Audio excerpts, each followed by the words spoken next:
Hello, everybody. Welcome to IMO Reviews' first live watch along. Today, we are watching Saw 1 and Saw 2 back to back to celebrate the release of Saw 10 coming out later this month. Let me get onto the comments section for a second. There we go. I'm just going to give it a minute and let people get into the room before we get started. I can see we've got 2 people watching as it is already. Good to see you both. Thank you for joining us tonight. I was going to put up a clock in the corner of the screen so that people could sync along.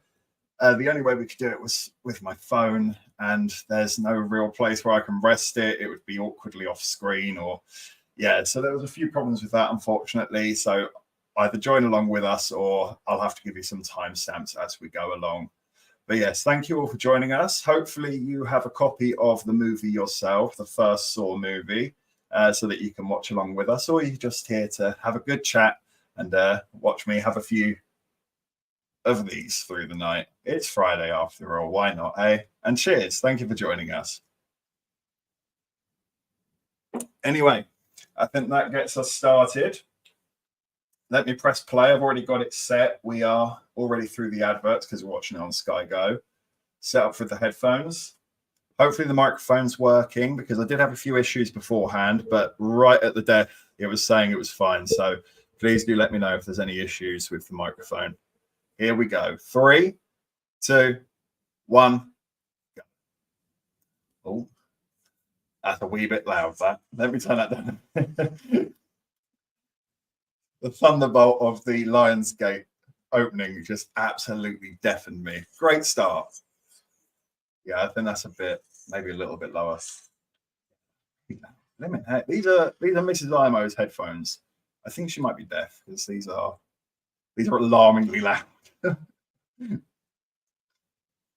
Right, hopefully that's a little bit better on the settings. I'm going to turn off my controller quickly to save some battery. Think ahead. There we go.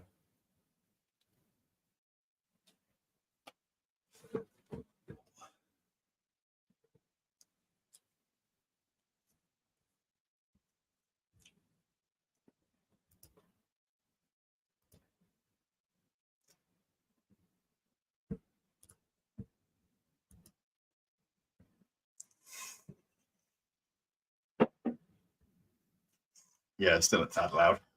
There we go.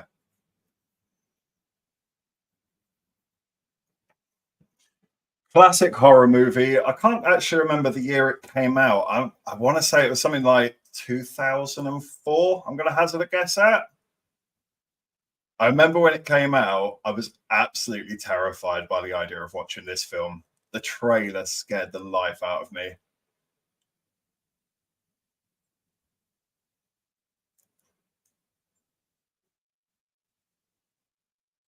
It's a really good opening to a film.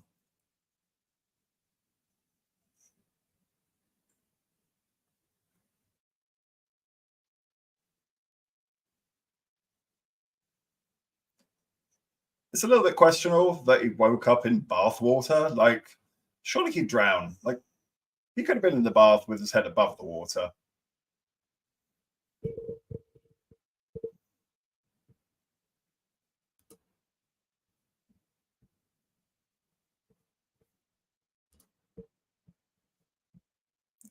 Let's make that a bit bigger. There we go.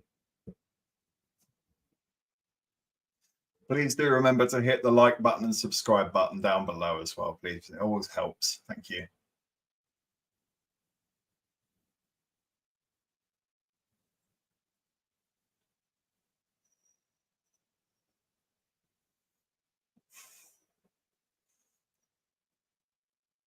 This music is a lot.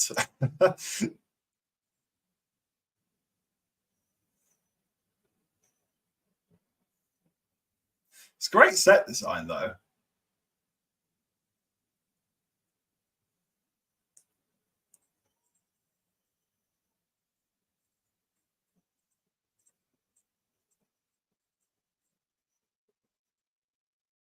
And do you know what? Considering that he's mostly known for his behind the camera antics, Lee Wynell's performance isn't bad here.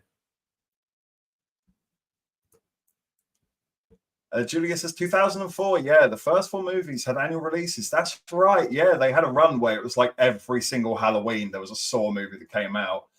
Am I right in thinking it was it Paranormal Activity that sort of put it to an end? I think that was the one that was came and overtook the market a little bit. Yeah, thank you for joining us tonight, Julia.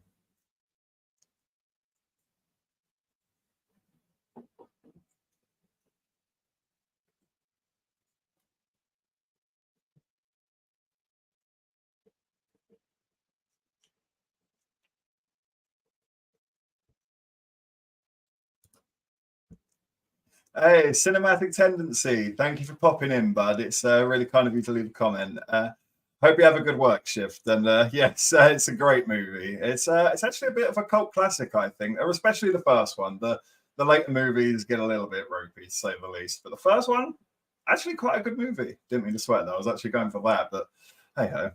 But anyway, thanks for popping in. Have a great work shift, buddy.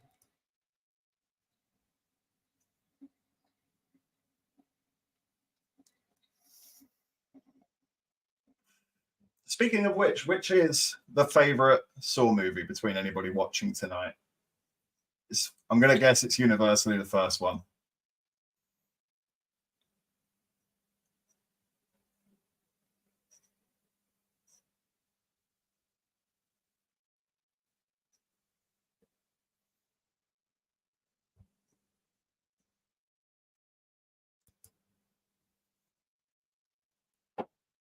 Cinematic Tendency says, yes, I don't mind the first three. I own the first eight, though.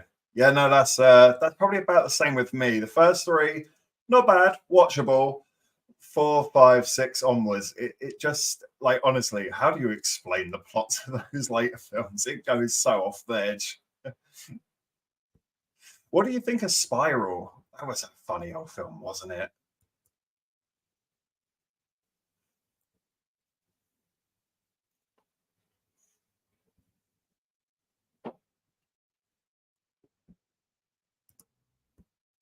Yeah, I totally agree. Cinematic Tendency. This one was just a knockout. I don't think anyone saw it coming, to be honest.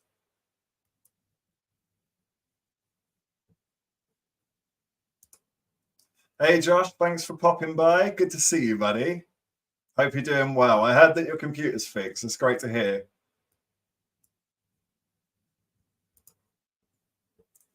Oh, really? That's interesting, Josh. You don't like the first one much. The second one is better. See, the second one is, I don't know. I do remember most of the deaths from the second one. I think that's probably what's the best thing about it is a lot of the deaths are quite good. The whole needles in the pit in the ground, yeah, that one really stuck with me. Julia says Spiral was a decent cop movie, not very Saw though. Yeah, I kind of agree with you. They struggled to get the balance right between the two, didn't they? They wanted to make it like 7, but it's yeah, it's a bit ropey, isn't it? Billy the Puppet, yes, it would be amazing to have one of them on the shelf. I'd love to get one of those. Excellent news. You get the computer back Sunday. Brilliant. Glad to hear it, bud. Hey, it's my sister. Thanks for popping in, Pip. Good to see you. Yeah, I can't imagine Saw is your kind of movie. Yeah, I'd imagine you'd watch most of it like this. Thank you for popping in. Appreciate it. Spiral was trash. Hated that. The third felt like a weird romance film. Ew. Yeah, Spiral was, I don't know. I just couldn't quite put my finger on it. I didn't know what they were trying to do. It was trying to be a comedy, but it didn't make anybody laugh, not in my cinema anyway. It did sort of forget it was a Saw movie, didn't it? Sophia, good to see you. Thanks for popping by. The first Saw was one of my very, very few horror movies that I have watched. My curiosity was louder than my cowardness. I didn't see the sequels. Well, it was a good one to check out of all of it. And to be honest, that's how my love of horror movies actually started. Believe it or not, horror movies, the idea of watching one would terrify me. I was like, no, no, I'll just stay up all night, nightmares. And I think it was Wolf Creek might have been the first one that I watched. And I actually just really enjoyed it. I thought that was a good movie. And from there, it took off. I was like, okay, well then what about Halloween? What about Nightmare on Elm Street? And then, yeah, I kind of got the Halloween bug. I got the horror bug from there. So, and it's never changed. See you around Cinematic Tendency. Thanks for popping by, bud. Appreciate it. Good to see you, Mum. Thank you for dropping by and watching the live stream. Help yourself to a bit of alcohol. It's Friday night after all.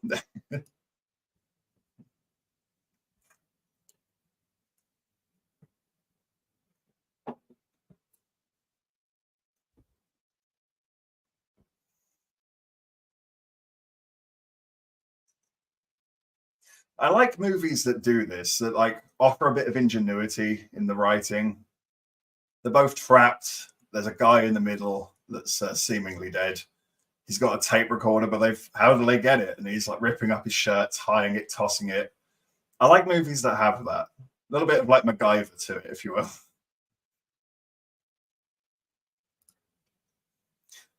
Hi, Alex. Good to see you, bud. Thank you for popping by. I'm really surprised by the amount of people who haven't seen Saw. I thought this was like I thought like everyone and their mum had seen this, but apparently not. But thank you for dropping in. Thank you. It's Mrs. IMO herself. God bless you. Thank you for watching, dear. Which of the Saw traps have you found to be the most memorable? P.S. I'm not deaf. The headphones are fine. Can you hear that? Can you hear that? That's your hearing level, dear. Most memorable. I'd have to say, I think it's the third one, and Mum, you might want to cover your ears because this might gross you out. But the guy has his limbs in this twisty device, and they literally twist his limbs off. That one, that made my toes really curl and squirm in my seat when I watched that in the cinema. That was quite inventive, I must admit. So, to be honest, a lot of the traps just make me wonder, how does that even work? Like the whole reverse bear trap thing that they wear on their face. I don't even understand really how that mechanism works, but it's cool.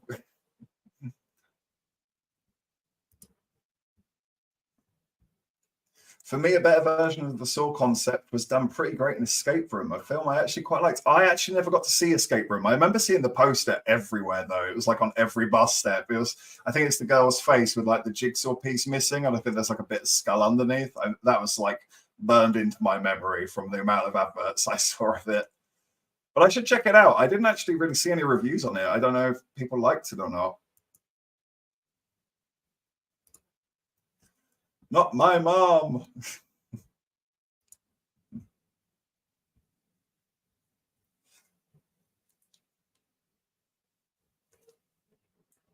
I think they also had some video games as well. I remember playing the demo to the first one. I actually enjoyed it. It was kind of hard, but I did enjoy it for the 2, 3 levels that you got to play.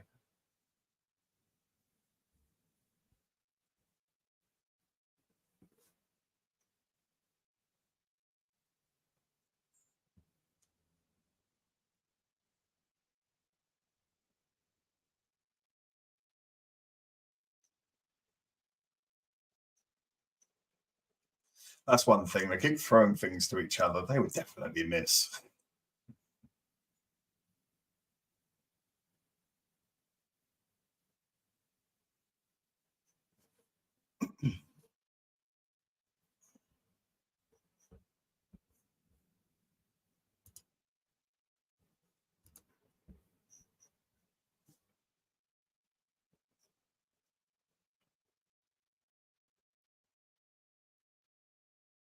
Ooh, that came through really clearly on the headphones when he just whispered right there. Follow your heart. Ah, nice. There's a heart drawn in poo. Nice. That's where the heart is. Oh, look at absolute state of that. That is fair play to the set design. I would assume that's the set design team. Oh, that's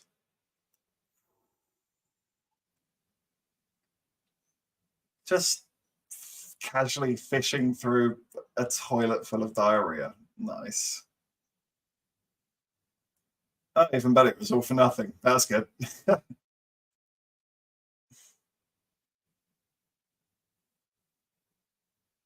Good continuity though. His hand is still covered in crap.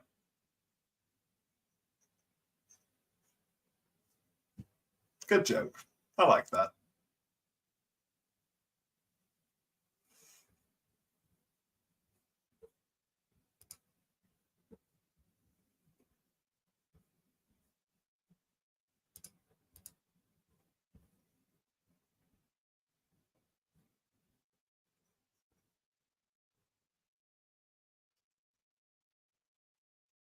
How about you guys? What's your most memorable sword trap, or what's your most favorite?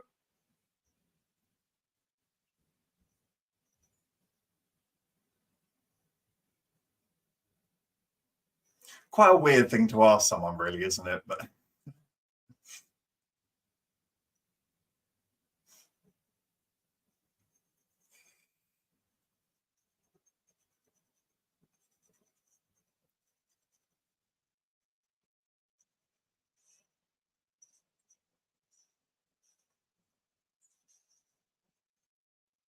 that was really well edited.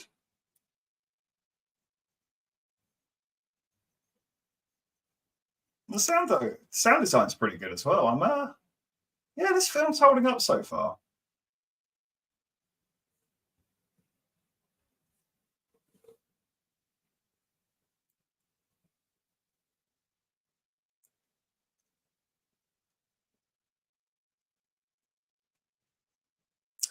I think he's just realised the saw ain't for the chains.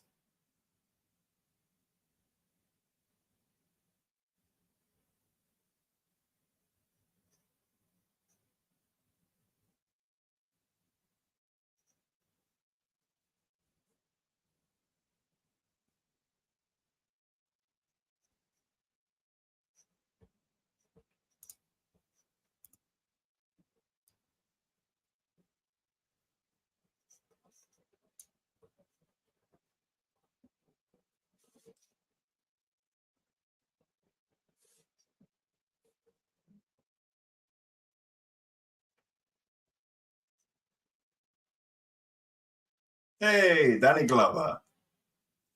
He's too old for this shit, but here he is.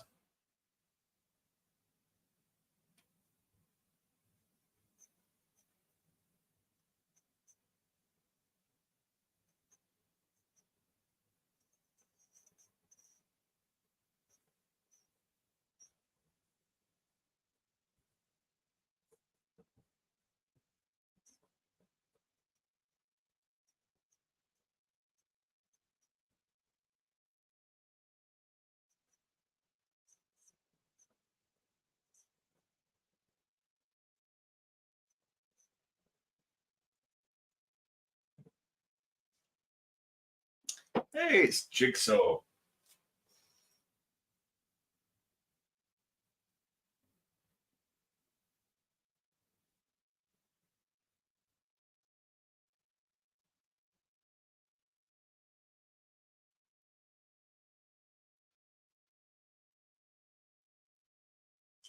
I was just making sure that the comments were still working because they seems to be a little bit of a lag on it. I'll tell you what, I'll turn the Wi-Fi off on my phone. It might just free up the usage a little bit.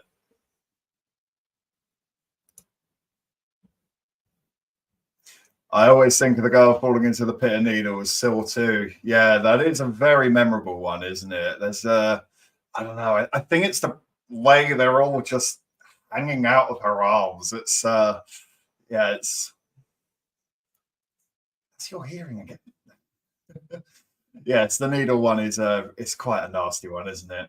I also always remember the one, I think it might be in the second one again, where he just opens the door and I think there's a revolver on the other side of the eye hole.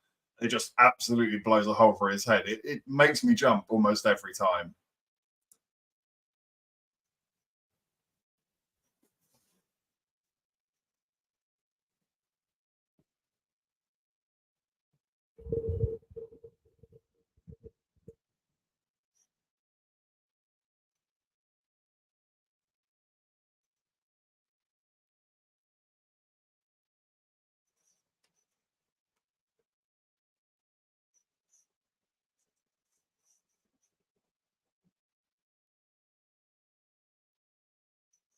Ooh.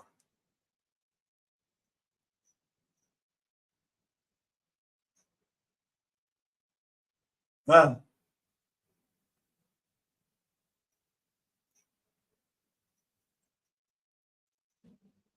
that's I'd be dead. Yeah, I'd be dead on that trap. So he's covered in like flammable oil, and he has to figure out the code to a combination by candlelight. Yeah, you'd be there all day, and the candle would probably just blow out. You'd be locked in the dark room.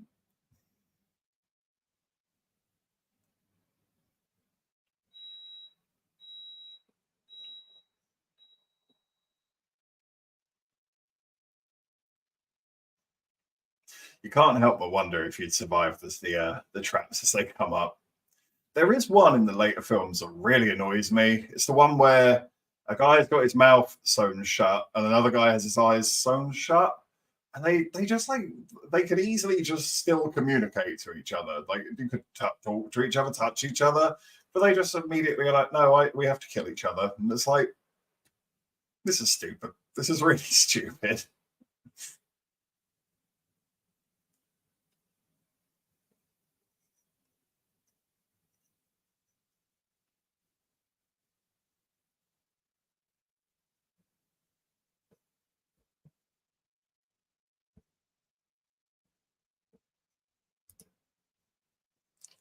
If it isn't the movie man himself, good to see you, buddy. Thank you for dropping in. And the one and only Elliot the Grump. Is that my new nickname? Out here in these live streams, watch Party Streets. We love to see it. Bring on the sardonic wit. Oh, yeah, especially fueled by alcohol. There's already been one or two. Thank you for dropping in, bud. It's really good to see you. Oh, it's Joe writing on Alex's behalf. Both films were gruesome. The music was immense, and I fell in love with the main theme music. Very memorable. Yeah, I completely agree with you there.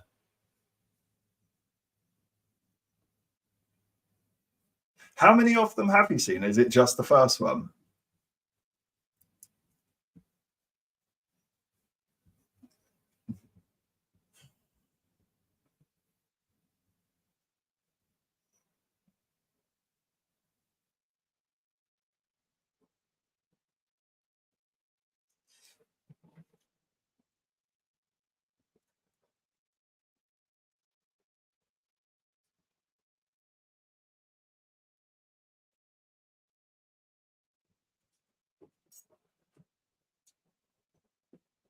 No. Dog's on a journey. Where are you off to, buddy? You all right? Yeah. Dog looking curious. He's all right though. Don't worry.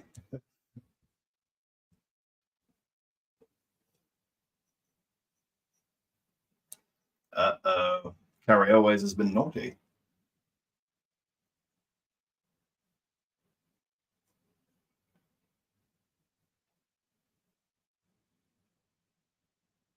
It's got a really strong cast, even in some of the supporting roles. I'm recognizing faces.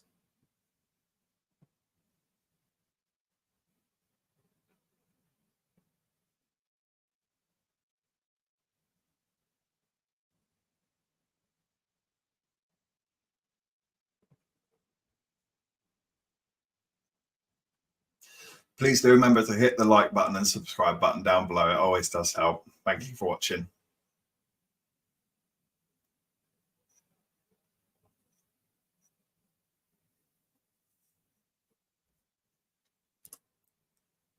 Mrs. IMO says, thoughts on the Saw X trailer? Yeah, it doesn't look great, does it? To be honest with you, it does just look like yet another Saw installment. More of the same, please. And for some people, that'll be more than enough. That's, you turn up, you get 10, 11 gruesome kills, and you move on with your life. But it's the sheer state of the plot at this point. Like, I don't get how we're still having deaths from a serial killer who died nearly 7 films ago. I think at this point, like more than half of the franchise doesn't have the main killer in it at this point. It's yeah, it was an odd choice to do that. But I will watch it all the same. I will be fair. If there's some really good kills in there, to be honest, that's all I'm really hoping for at this point. The plot I've sort of given up on. How about you guys? What are you guys thinking about that Saw X trailer? Did you see that? Good to see you, bud. Hey, bud, great to see you live. Thank you very much. Thanks for dropping in. It's really good to see you. I hope you're having a good time away. I believe he's in. I think. Did you see that's in Birmingham at the moment? If he, I might be wrong there. You might correct me. I think he's been to. I forgot what the gaming convention's called, but he's been to a gaming convention in Birmingham. He's put up a great vlog on his channel that you should check out if you haven't already. It's the iconic bear trap. Here we go.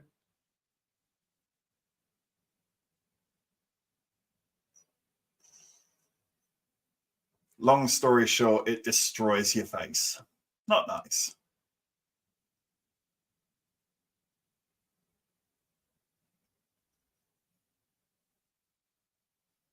This is someone's job. Someone has to come up with these.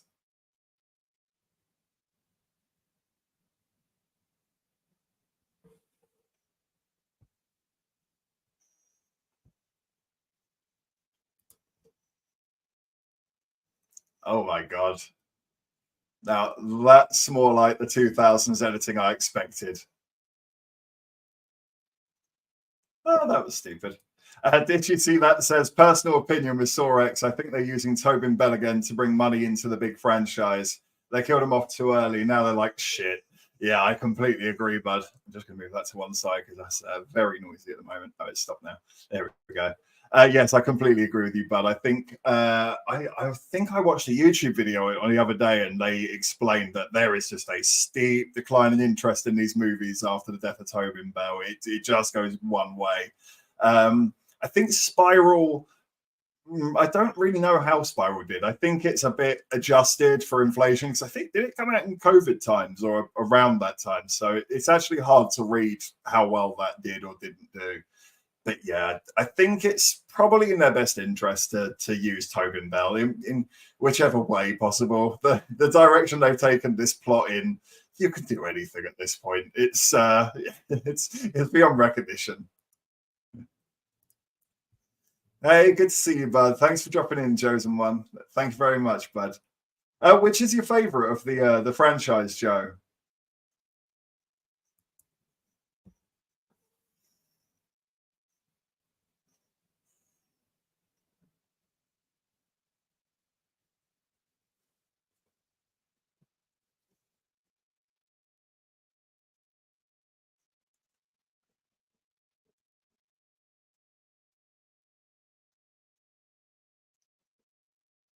Oh, gruesome bit of mincemeat covered in ketchup.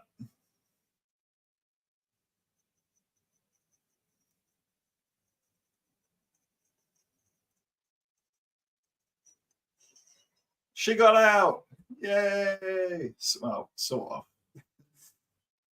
If you know, you know.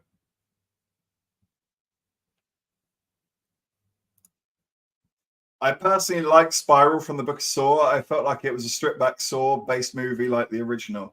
Yeah, I can see that aspect to it, definitely. I do think it was the right idea to try and do something different with it. I just don't know if they totally nailed down exactly what it was. It felt like they were inspired by a few different things. I really get Seven vibes from Spiral.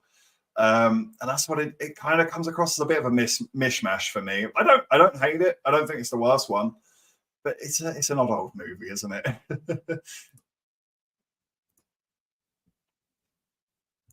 I really hope after Saw X they make one more Saw movie, wrap up some of the crap installments, fix them up, and put an end to the story. Thoughts? I think they're going to ride this train more so than just another one. I think Saw X is picking up a relative amount of hype. I think, anyway, at least from what I've seen. If it does well, they'll keep going. They'll just keep going. And no offense to Tobin Bell, because I actually think he's a decent actor, but it's not like he's picking up roles left, right, and center. So I think he'll gladly do another 5, 6 Saw movies if they pay him. So yeah, I don't think we're done yet. Do I say it? I I could honestly see Saw 20 happening. Why not? At this stage, why not? I could see it going. We'll be like 45 years old and we'll still be watching Saw movies in the cinema. Thanks for commenting. Did you see that? I really do appreciate it, bud. And thank you to all of you who are watching. This is lovely. For my first live watch along, it's great to have so many of you in the chat.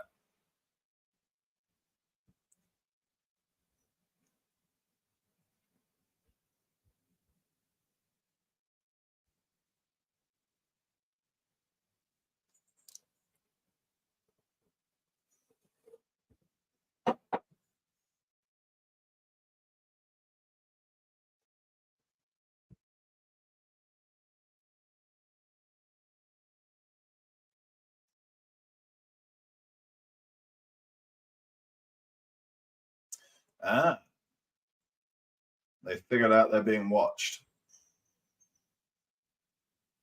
Two-way mirror in the bathroom. That is creepy, isn't it? I realized what I said and I was like, ugh.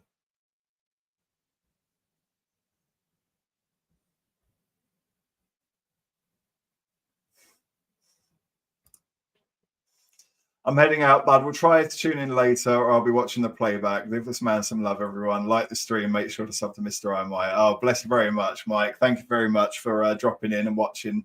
I hope you have a great night. Take care. I'll see you soon. Thank you.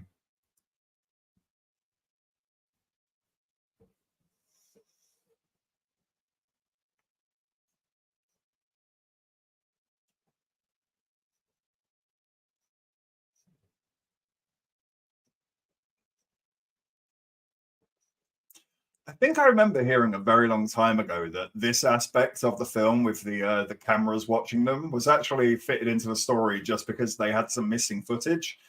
They were in the editing booth putting it together and they realized there was parts that like it just seems to jump. So apparently, don't know how true it is or how much of it is, but apparently a lot of the footage with the CCTV is just to cover up for bits of the film that aren't working properly. Basically, they do it very well. You wouldn't notice.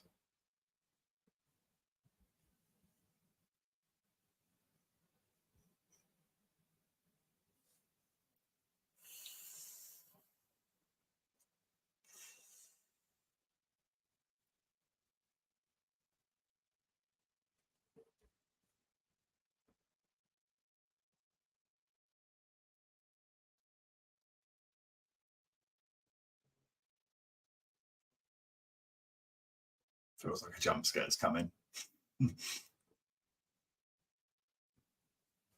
Is this a false alarm? Oh.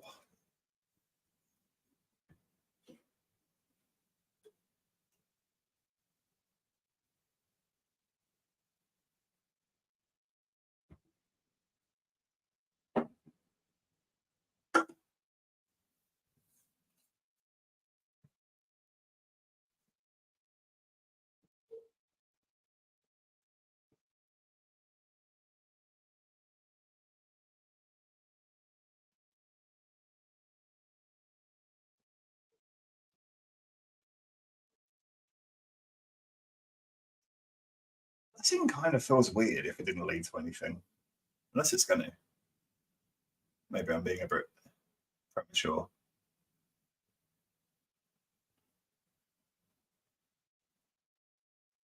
It suddenly feels very 90s.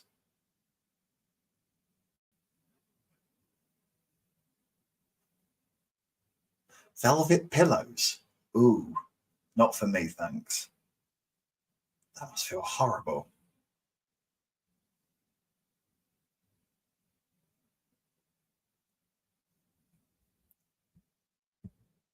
Trust me to be watching a horror movie and it's the upholstery that I'm bothered by.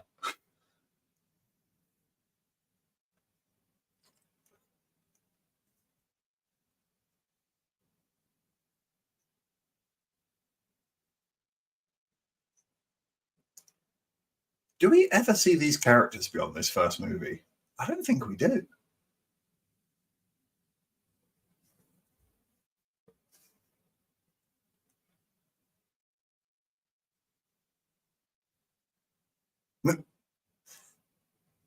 This is basically me playing Football Manager.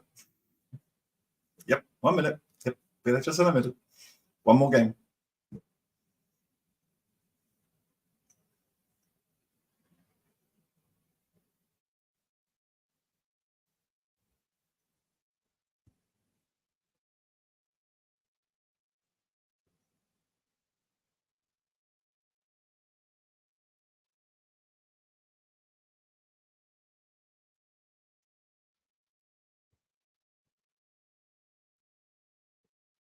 It's quite strangely for a Saw movie. I'm gonna say this bit's well written. Nice little nod towards the foot. In a world where Tobin Bell doesn't exist, which actor would you choose to play John Kramer? That is a really good question and tough. Strangely, my brain went straight to Kevin Spacey, but that might be his outside dealings that are making me think of him, because he seems to be just pure evil by all sounds and of accounts. But do you know what? What about Brian Cox from Succession? He can be really intimidating when he wants to. Maybe he's a bit too old, though. Then again, like, Jigsaw isn't really, he doesn't have to get physical with his victims. He just knocks them out and puts them in a room with a trap. So it could still be him. Maybe the accent doesn't work as well, but I don't know. I don't hate it. Maybe I need to let it stew a little bit longer, but that feels like it could work. I think he'd just be good as a role like that, to be honest, Brian Cox. He's a great actor. I really like him. But that's an excellent question. Thank you. How about you guys? In fact, that's such a good question. I'll put it to you guys. What if there's no Tobin Bell, who do you have as John Kramer? Even if it's just a funny one, like, I don't know, Jean-Claude Van Damme or something like that. But no, so that I actually wouldn't mind seeing that. But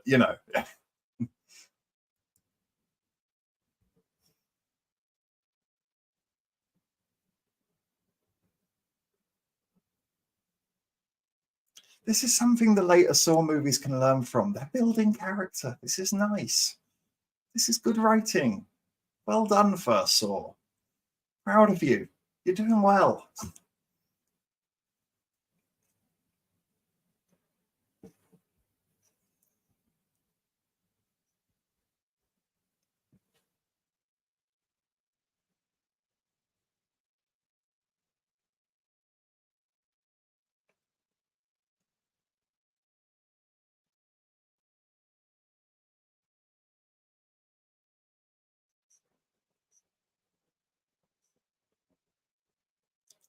Uh-oh. That's kind of messed up.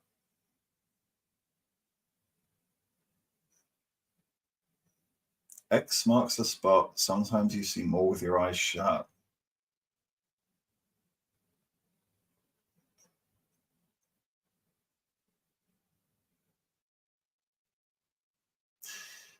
It's a weird character call here.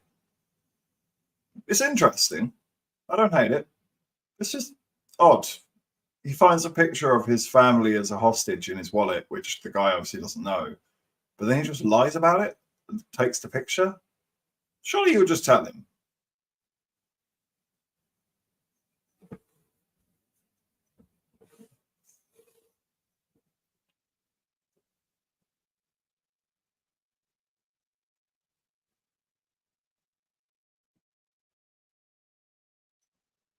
Yeah, just leave.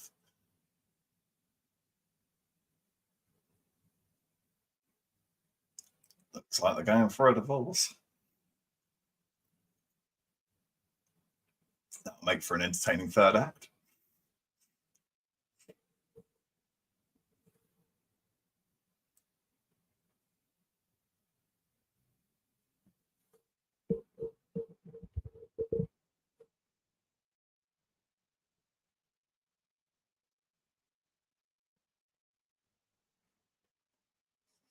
Well, that's definitely creepy.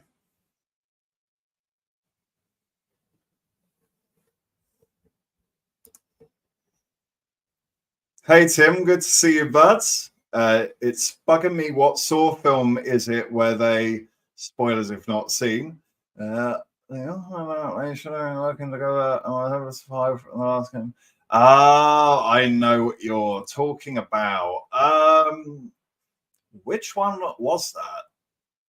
I feel like that's maybe 4. It might be 4, it might be 5. Because I think 3 and 4 are secretly linked to each other. I think like 4 is secretly a prequel to 3, which is confusing as hell. technically you should go 1, 2, 4, 3. I don't know. This franchise is insane. Like, but yeah, I know exactly the thing you're talking about. I remember thinking it was actually quite a cool twist for a change at the time. I don't know how well it's aged now, though. I'm going to go ahead and say it's the fourth one. Just hazarding a guess. Thank you for dropping in, bud. I really do appreciate it. It just sticks in my head seeing the hand. Oh, yes, I know what bit you're talking about. Yeah. Do you know, it's unlocking memories now. There's again, I don't think it's one of the better films, but there's that bit where they literally just have to cut more pieces of themselves off than the other. And I was like, it's really simple, really effective. It's like sometimes you don't have to work hard, you have to work smarter.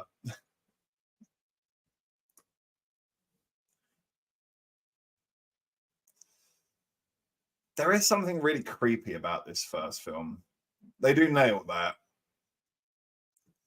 There's lots of whispering in my ear. There's lots of people watching each other through windows, CCTV footage. Yeah, I don't know, there's kind of a creepy feeling to this one.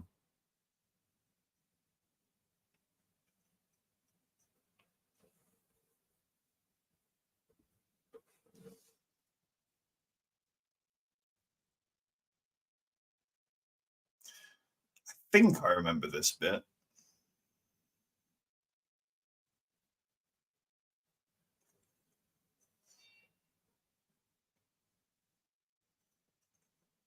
Montage time. How am I watching Saw? It is currently available on Sky Cinema, and thanks to my dear mum letting me use her login, I am watching it through the PlayStation 5 on Sky Go. So yeah, you're more than welcome to link up with us. Let me have a look, and I'll see how far we are into the film.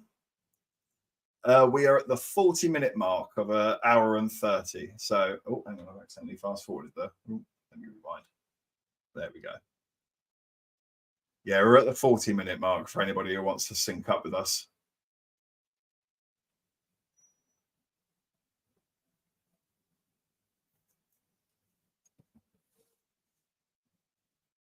And we'll be going into the second movie as well, which is also available on Sky Cinema.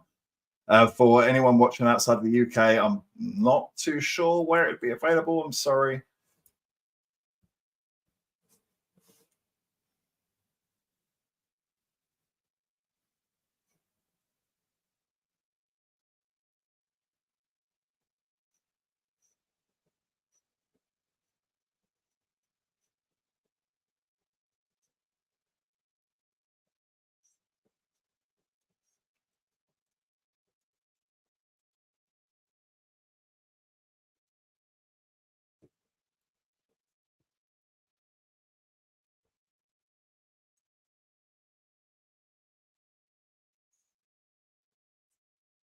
Hey, Billy the Puppet.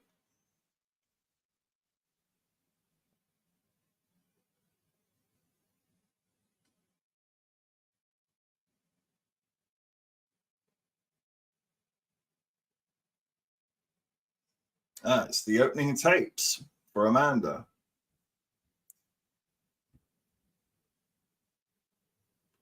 I do think it's quite well paced out between the two characters in the bathroom and the police investigation.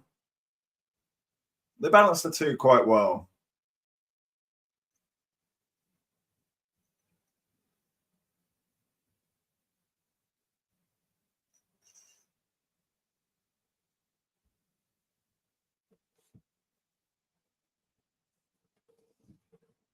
It's so hot in the UK at the moment. It is ridiculous.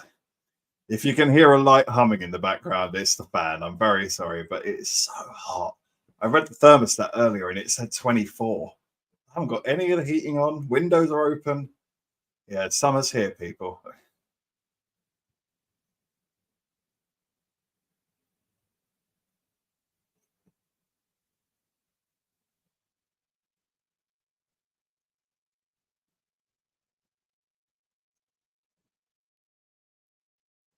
Nope.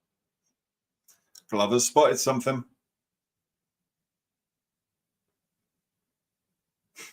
Mm. That was a good reaction. I enjoyed that.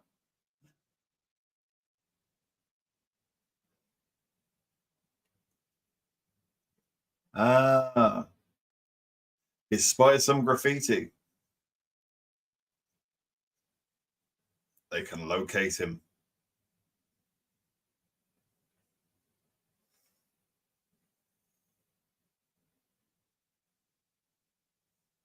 It's like a ringing bell or something.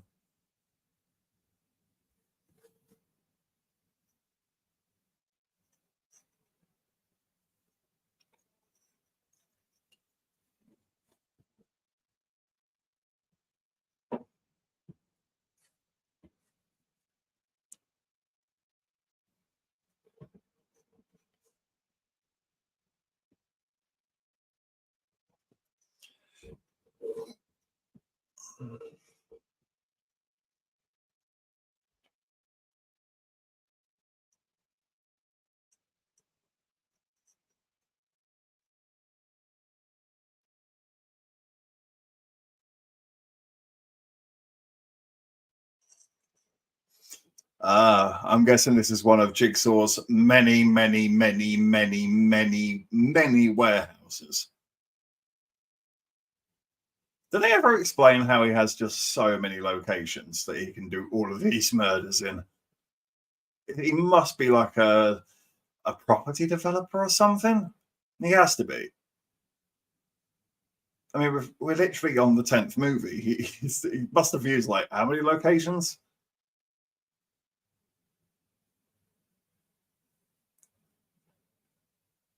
That was good camera work.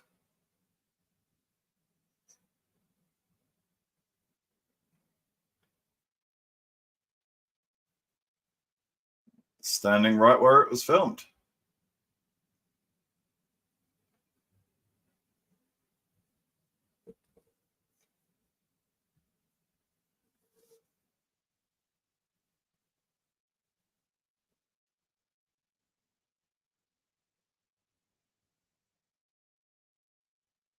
I think that is my biggest props to this movie is the set and prop design. It's really quite something. It's imaginative. It's bleak. It's ugly.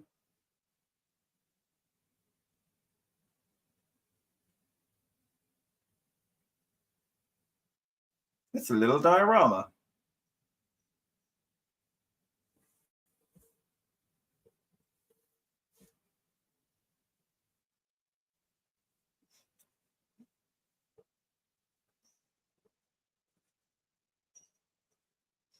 They found the puppet.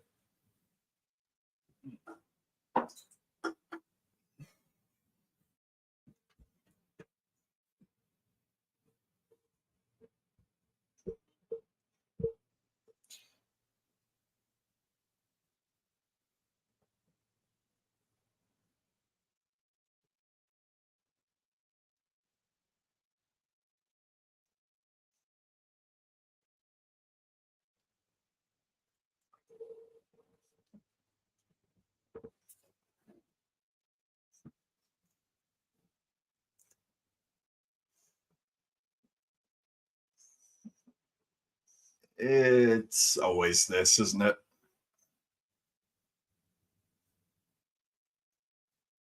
I mean, I'm not complaining. It's cliche, but it's a good cliche. You find the bad guy's hideout, and as you're uncovering all his things, the bad guy typically just arrives. And then you have to hide in a cupboard and watch him do what his evil deeds pertain to.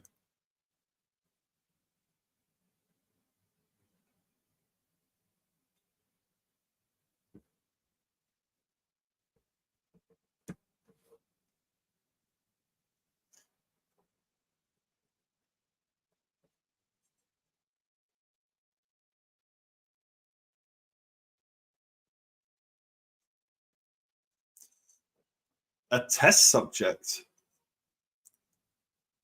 So, considering this guy is meant to be some sort of like morality killer, he has test subjects. Where's the morality in that?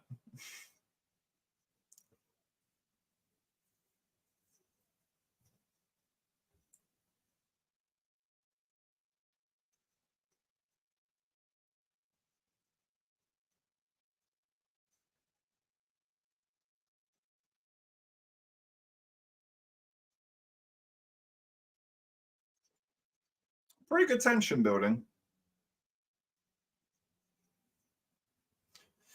Yeah, surely you just try and break the machine rather than actually bother with all them keys. I don't know, like hammer off the ends. I don't know.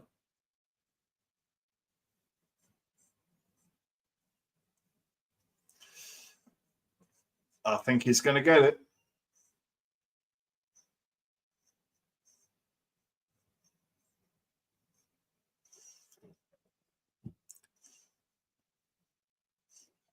He took my advice. He took it 30, 40 seconds too late, but he smashed off the yard bits. Yeah, that's exactly what I'd have done. Oh,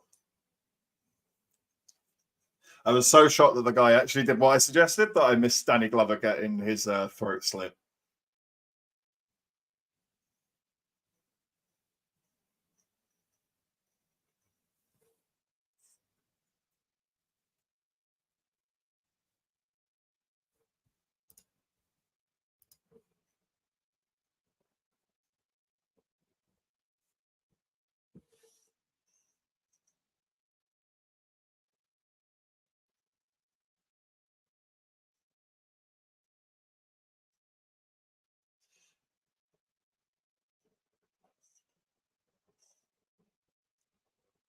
This is some very 2000s music.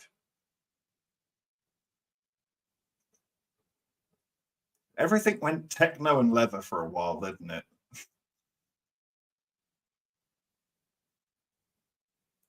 Okay, Danny Glover should not be walking that off. Your neck is open, dude. Your neck is open. You should not be able to walk that off. Uh-oh. Uh-oh. You're dead. Pow. Right in the kisser. That's good effects.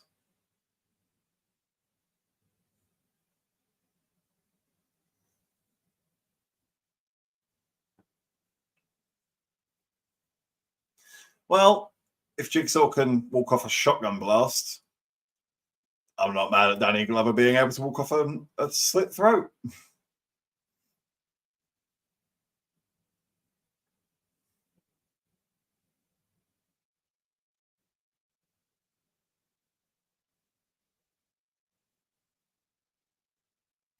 No, that was awful. It's such a strange film. Sometimes the editing's surprisingly good. Sometimes it's a slow mo of Danny Glover going no.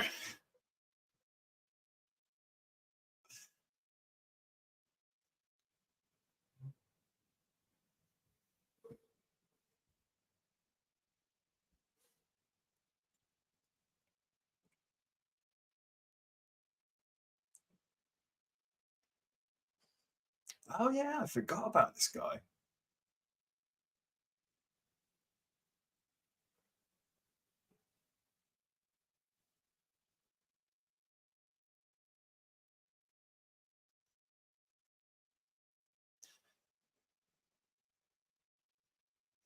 Yeah, this bit kind of feels like forced drama. I kind of get it though. Like, why would they trust each other? But you just kind of would, wouldn't you? Which do you prefer, the Saw sequels or the Final Destination sequels? That is a good question. Funnily enough, I'd actually say the Final Destination sequels. I think that franchise is one that gets better as it goes on, whereas I think Saw gets a little bit worse the longer it goes on. So if we're going off the sequels, I'd go Final Destination because Final Destination 3 is easily my favorite of the bunch. But yeah, that's a great question. Thank you.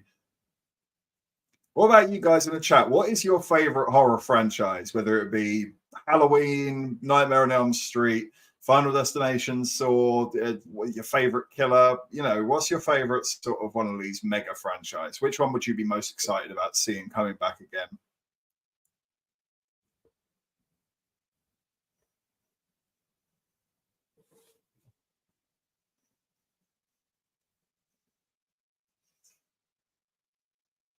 I wouldn't hate it if Saw did this in the future, where it's majoritively just one room.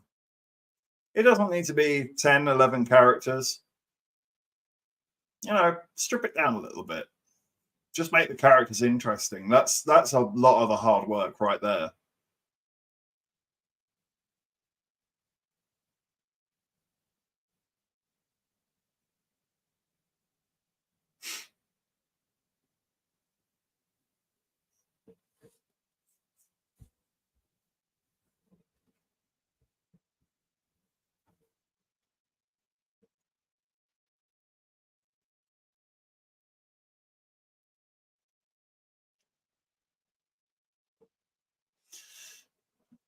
He's got a phone, a lighter, and I think it looked like a cigarette, but I'm not sure.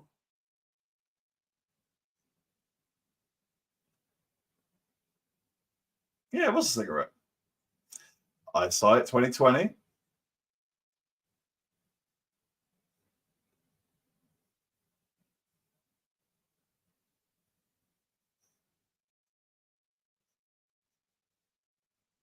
That's a weird line. That's a really weird line. I'm surprised that stayed in the movie.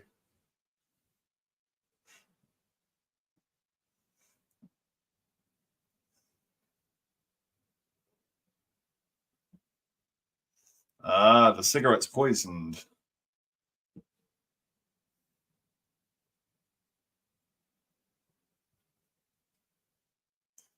No signal. Yeah. He wasn't born yesterday, people. Nice try.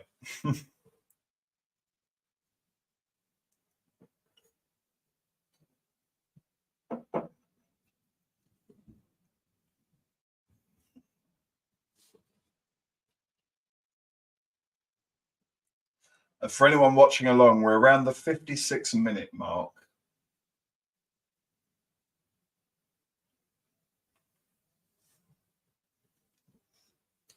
Comfortable on my couch. Oh, sinking into the cushions here. Alex says, or Joe, not sure. It's one or the other. Personally, love the Insidious and Conjuring franchises. Do you prefer gore or supernatural genres? I enjoy the Insidious and Conjuring franchise. I think I probably prefer Conjuring to Insidious ever so slightly. This, although which one came out earlier this year? Was Insidious? Insidious: The Red Door. Yeah, I gotta be honest, that was really disappointing. It was just so forgettable. Like it only came out like a month ago, and I'm already struggling to remember it now, which was a real shame because I thought the trailer looked okay. Do I prefer gore or supernatural? Hmm. I suppose I probably do prefer gore because I even like it on sort of like an action level. If you went for something like From Dusk Till Dawn, where it's just crazy blowout, shotguns, lots of blood, lots of limbs flying. But I do like a lot of the supernatural stuff as well. There's, now trying to think of one. The Exorcist, I suppose, is more in the line of supernatural.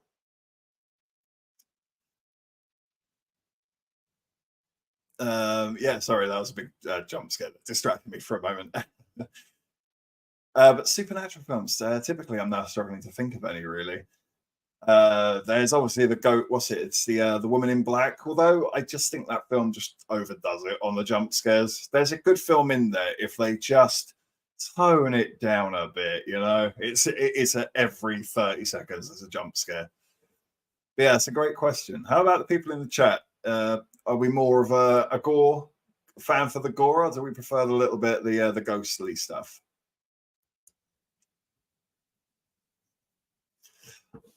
I don't know if my mum's still watching, but I know her answer would be neither.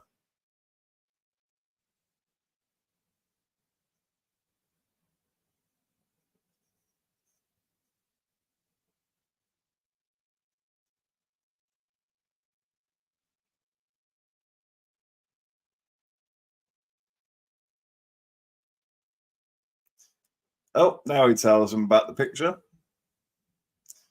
See what I mean? It's a little bit forced. We could have just had this earlier.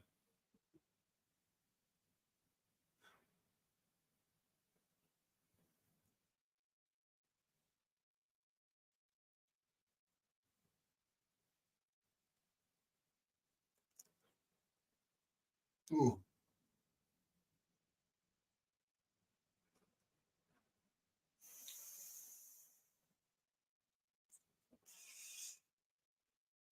He just says he couldn't. He's sorry. He couldn't. There was no reason. He could have just shown him the picture. But no, force a drama later for the film.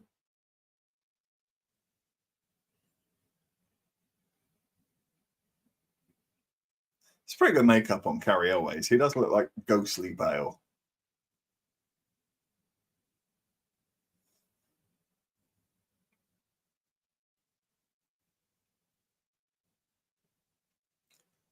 Uh,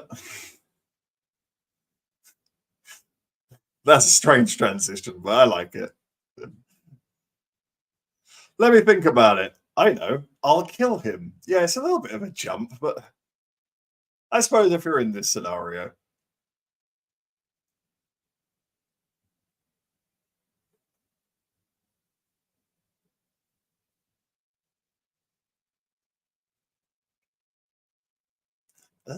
As if he wouldn't notice. I can just verify, as someone who smokes and is trying to quit smoking, if the butt of the cigarette was dipped in blood, you would definitely notice that. You'd probably be better doing the other end.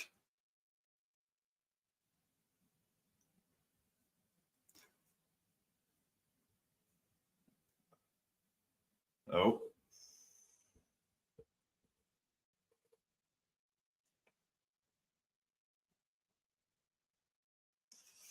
they're trying to trick him. They've turned the lights out, but they still got audio. I have to do with a giant clock like that, to be fair. I was literally looking on Amazon for one of those the other day.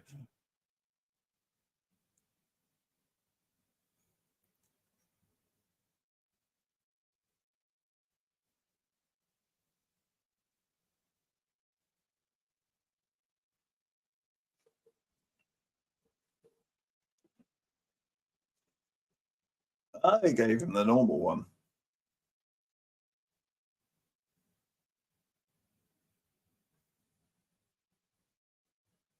Ugh. Did you smoke that off the toilet floor? I don't know. That's a pretty nasty toilet.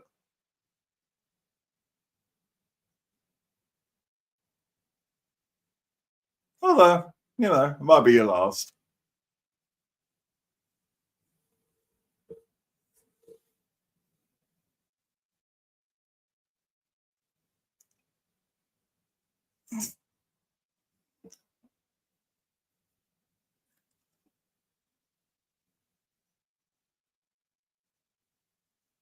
Oh dear.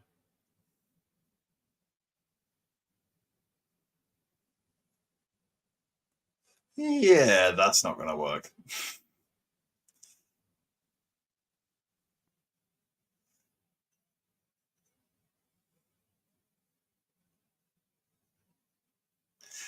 It's pretty feeble, isn't it?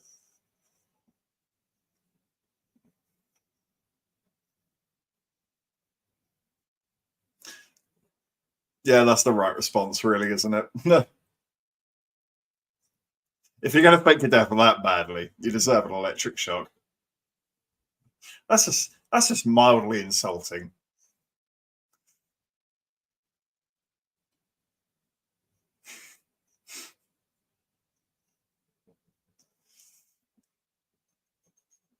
Oh, I think we're getting to that classic time. Saw time.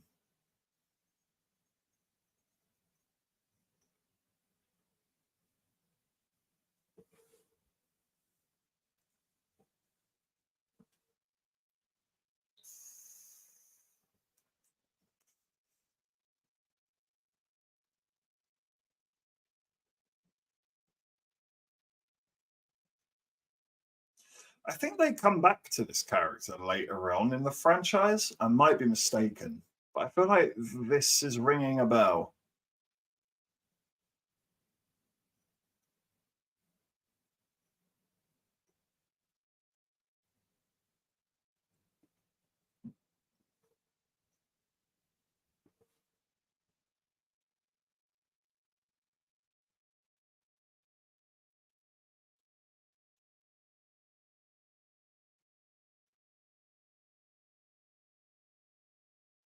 Are red rooms still a thing?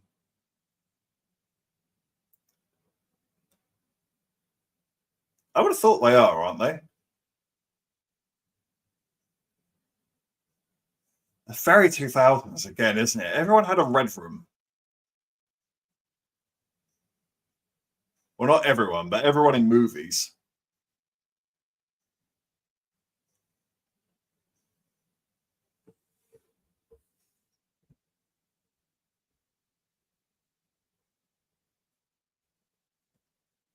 Thank you, everyone, for watching along tonight. It really does mean a lot. Thank you.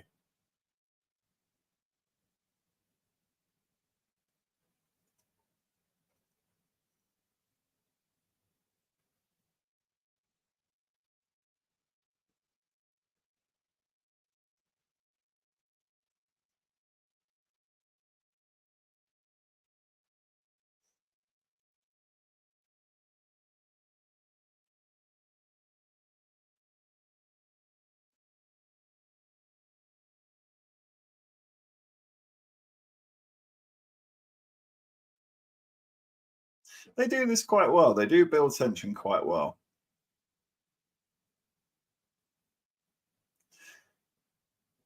It's just they usually just layer a ton of music when the jump scare happens. This is a cool idea. It's pitch black and he's using the flash of his camera to see what's in the room with him. That's a cool idea.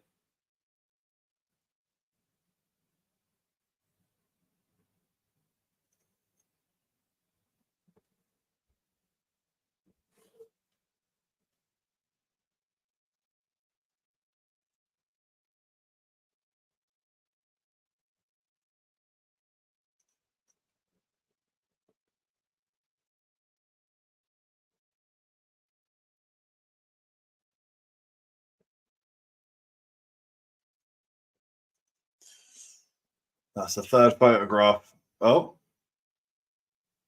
I was about to say the fourth one's going to be the jump scare, but Billy the Puppet took that away from me.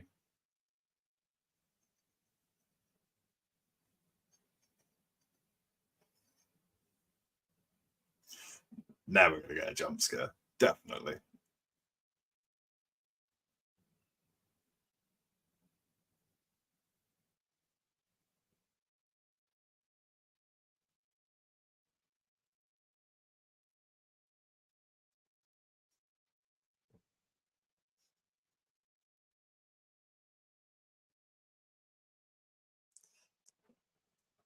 Yeah, this isn't going to go well, is it, buddy? I'm not holding my breath for you, bud. Best of luck. Well, as far as jump scares go, that was a pretty good jump scare. It did what it said on the tin. Oh, I think this might be my favorite scene. This is such a good line read from Carrie Always. I think it's this bit.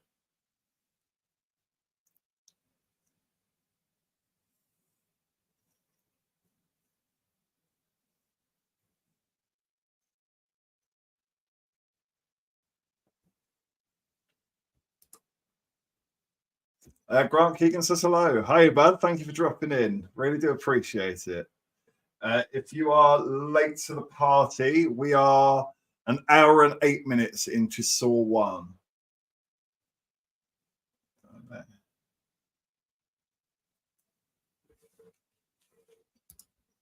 Oh.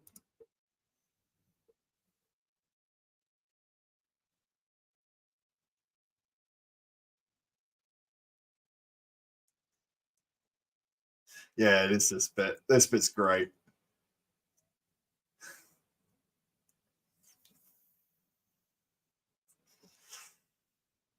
I think he accidentally calls his daughter a son of a bitch. Quite funny.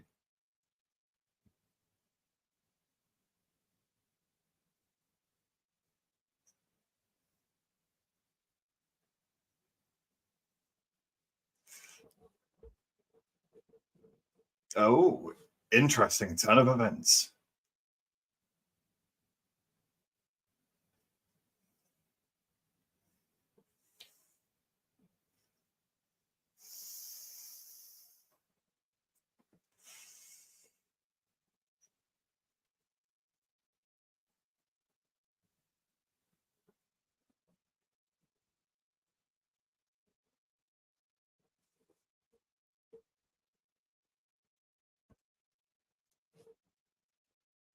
Hmm.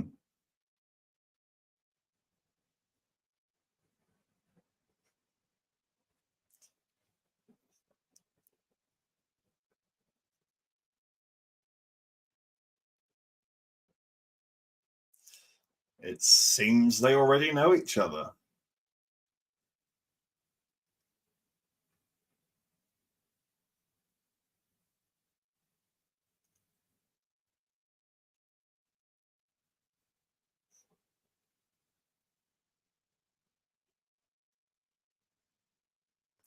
It's actually a very good performance from Carrie Elways. And Lee Whannell's holding his own.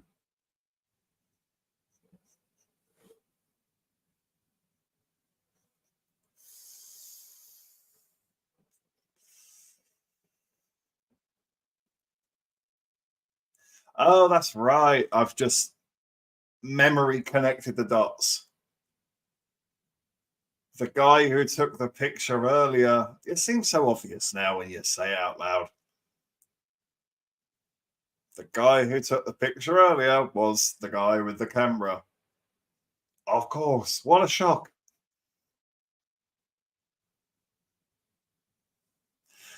Bear with me, my lovely people. I do need to quickly run to the bathroom. I'll be as quick as possible.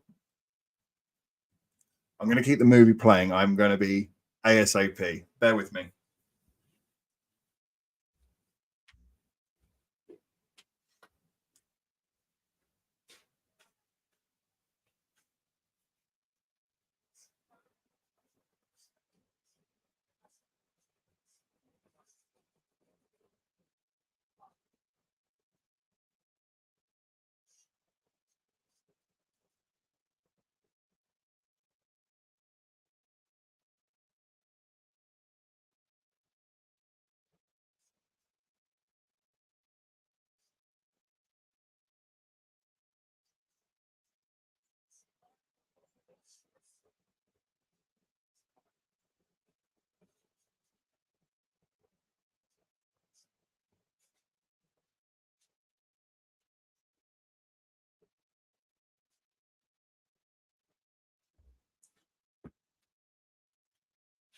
Oh,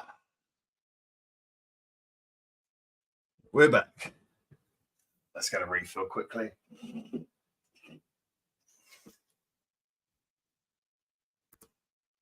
Yeah, I thought that might be the case, Mum. Yeah, I can't imagine you enjoying either of those franchises.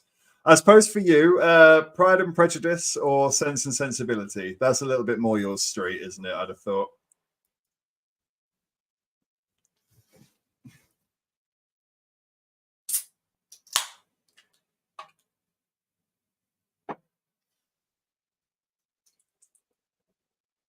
So Carrie Elways has been a naughty boy and is having an affair.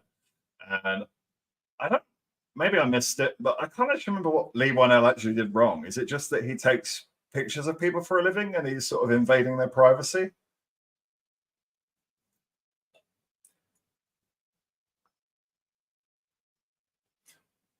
There's always like a morality to it. I've got to learn a lesson for it. I just can't actually remember what Lee Whannell's lesson is.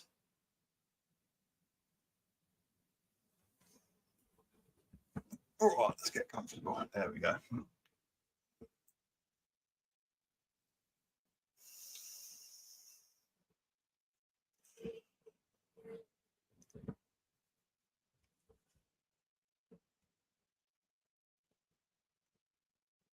Well, that's not unsettling at all.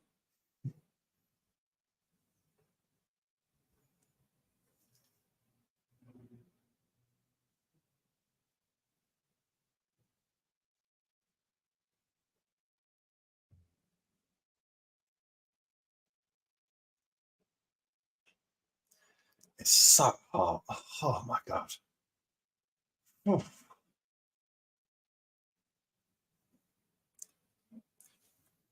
Ice cold beer.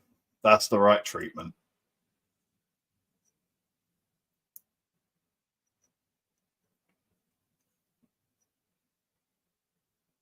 That's pretty good. $200 a night. Was the economy booming in 2004?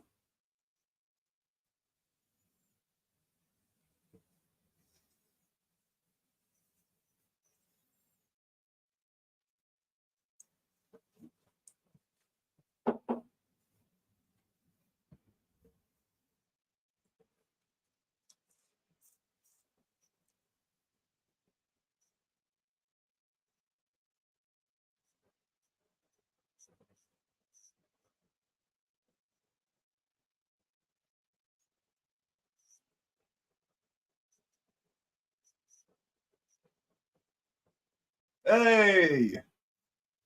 Return of the Glover.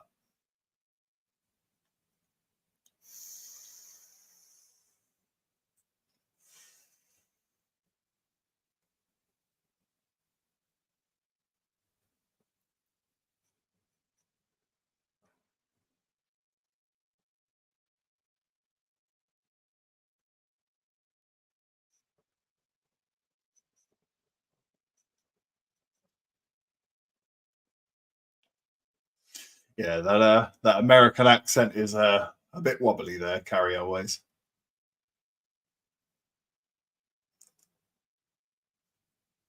He almost sounded posh. Mad as.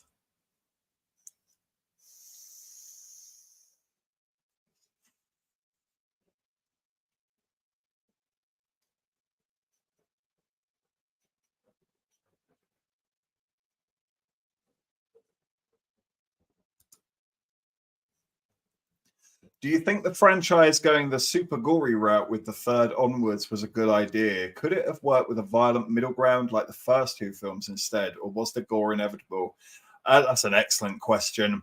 I do kind of think the gore was inevitable because I don't know, I feel like they lost focus and it just became about the traps and what can this trap do and what can that trap do. I remember reading watching a behind the scene clips where one of the writer openly says that they would just leave gaps in the script where it says insert trap here, and that's never going to lead to good writing, really, is it? And I think it paints exactly their frame of mind when it comes to making these movies. It's all about the gore.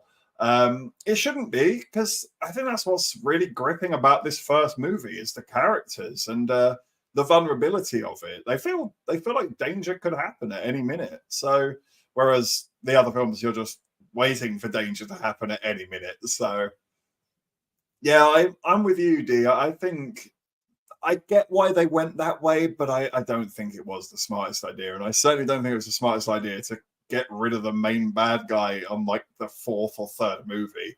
That seems nuts to me. Especially if you're going to go on and make 10 of them in total. But that's an excellent question. Thank you, D. What about the chat? What do you guys think? Is that like the selling point for Saw with you guys? Is it all about the kills? Do you want the plot? Do you want interesting story, or do you just want to see someone get absolutely decimated? I mean, it's fine either way, you know.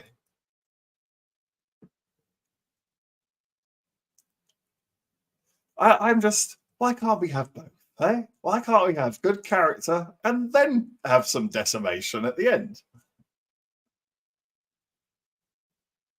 It's that guy from Lost. He's a very good actor, but he just always plays the same roles. He's always a weird little creepy dude.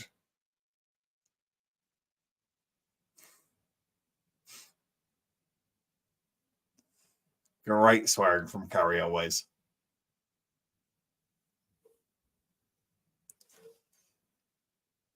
Uh-oh. It's 6 o'clock.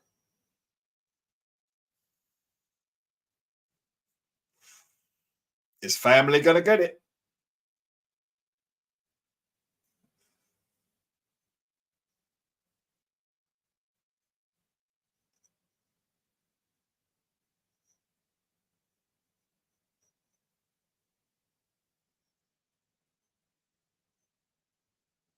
In the great words of Elmer Fudd, it's Wabbit season.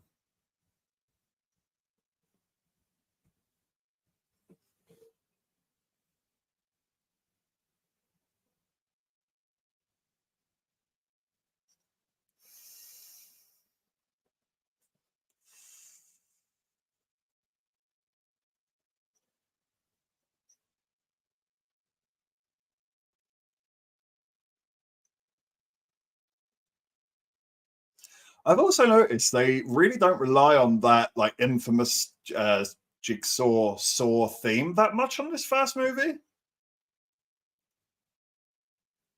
There it was. Yeah, there's my favorite scene. You a sick son of a bitch, Haley. Such a weird audio transition, but I like it.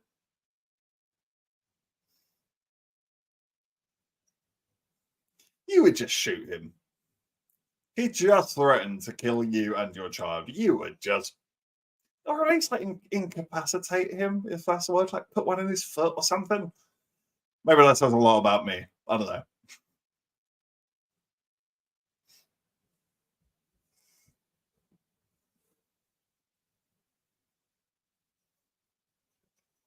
Well, at least she's honest.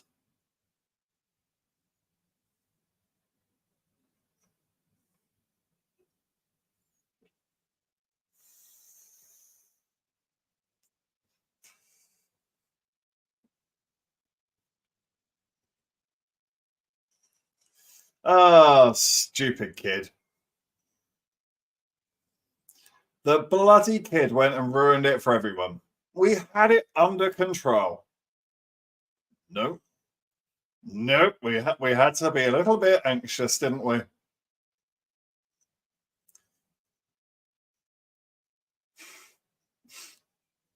Okay, this is quite funny. It looks like they're dancing. They're meant to be fighting for a gun, but honestly, it looked more like they're doing the tango.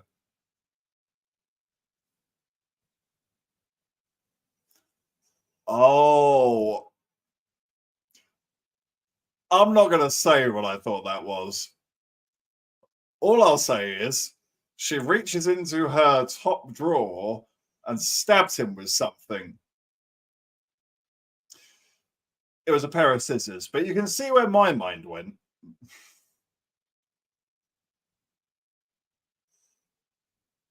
It didn't look like scissors, to my credit. It did not look like scissors. I think I'd remember it if it went that way.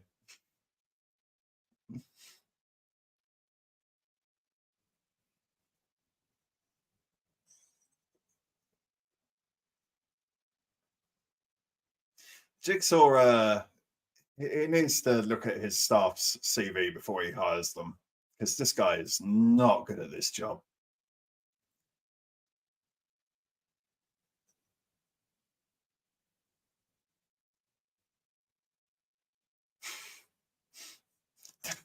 That was a great line read. I like that.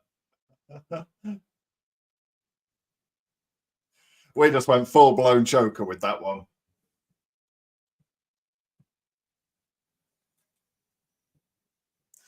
For anyone late to the party, we are 1 hour and 23 minutes into the movie. There's roughly about, what do you reckon?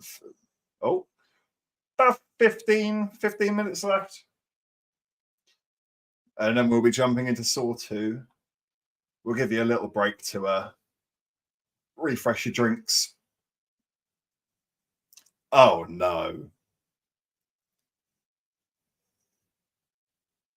What did I just see? That's the weird. Oh, wow. That's the weirdest scene in this film. I forgot that.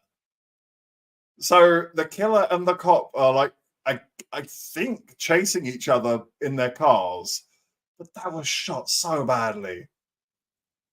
Neither of the cars were moving, and it's just clearly sped up, and Danny Glover's just sort of going like behind the wheel. It's doing that typical 2000s frantic editing. It was so bad. That's going to keep me up at night. That's how bad that was. Hey, there it is.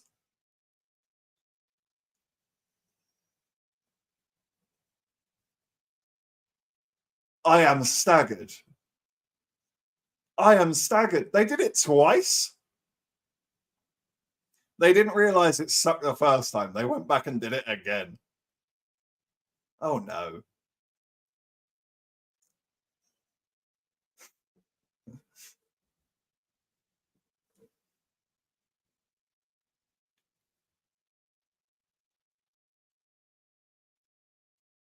I like these bits, the ingenuity.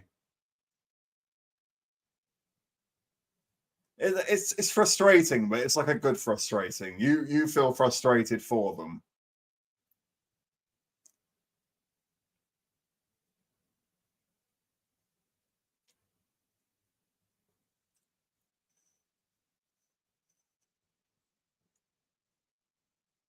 Nah, there's some really fun line reads in this film. Even that one was kind of goofy. Lawrence, calm down. Considering his family are about to die, yeah, you get it, right?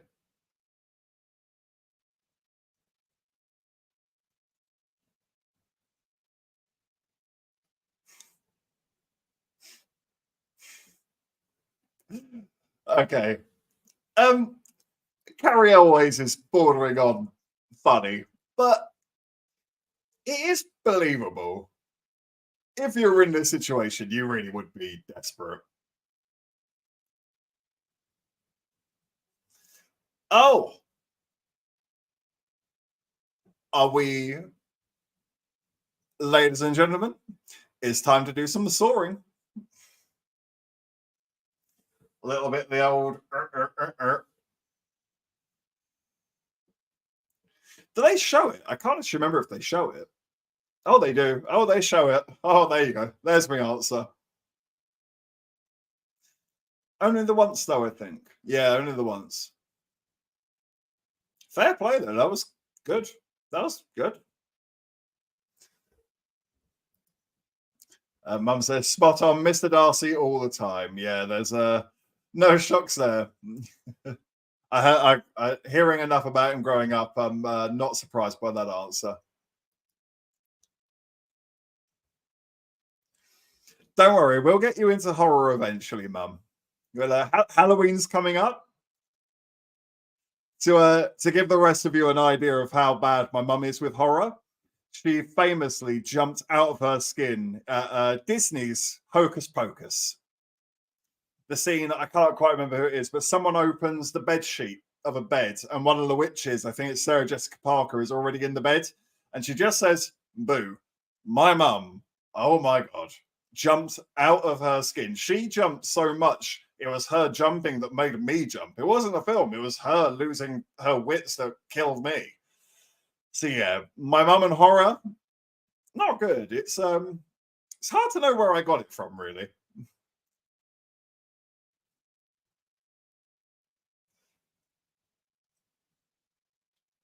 Stick to Downton Abbey, mum, eh?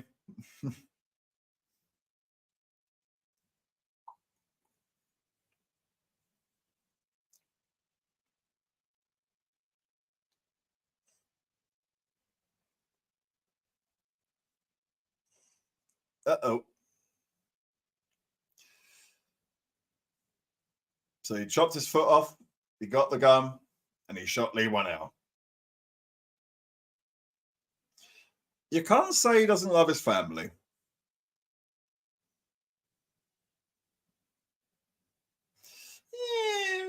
Are they going to be dicks? He was late. He was supposed to do it by 6. That was a while ago.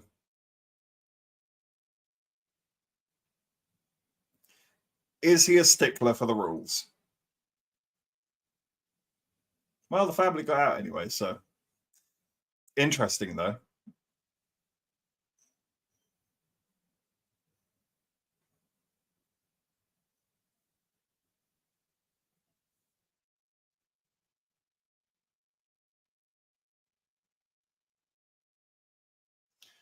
It is amazing that he has not passed out from the blood loss.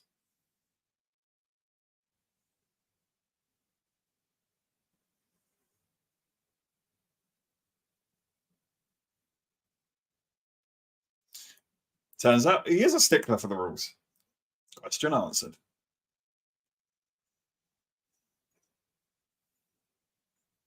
But Lee Wynell's not really dead. Deus Ex Machina. Woo! Love me one of those.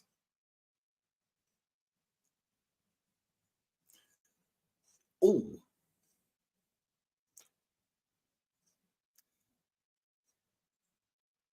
That's one of those deaths that really, I don't know, it's just unpleasant, isn't it? Smacked over the head with the lid of a toilet. It's just pretty degrading, pretty painful.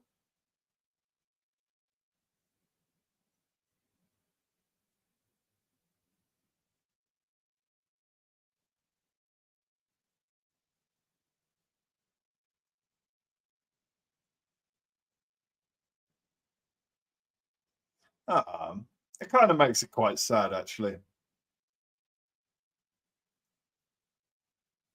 See, it's little moments like this that the other films are missing out on. Emotions. They kind of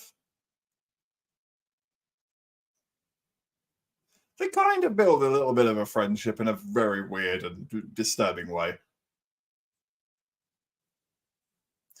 Although, if you were Lee Wynell, would you not just chop your foot off and go with him? I think I would. I think I'd be jealous of watching him move around so much. I'd be like, oh, I wish I could move. And then we can sort of link arms and we can sort of hop our way through the halls. See, I'll figure this out.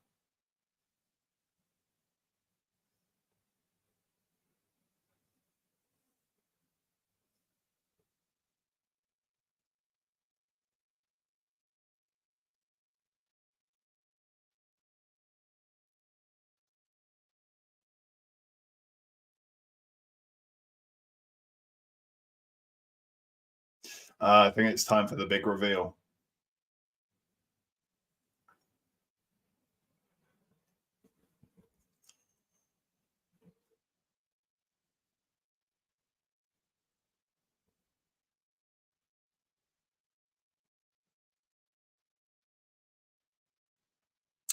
It's another tape.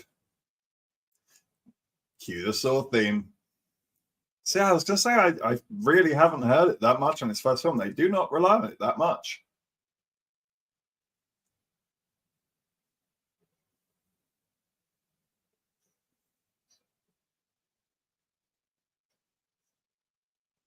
Oh, so the bad killer was also in on a game. Yeah, that makes sense.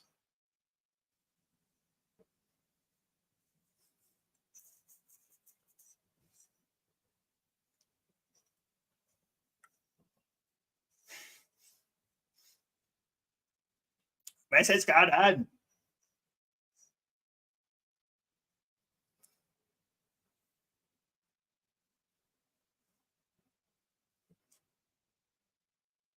He gets a pretty brutal ending. That would freak you out. You thought this guy was dead the whole time, and then he just starts getting up. Yeah, you'd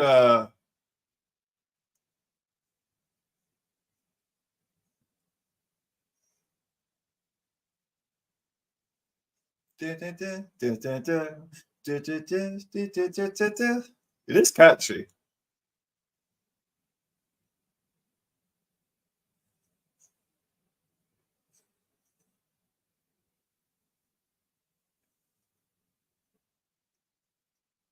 And it went down the drain.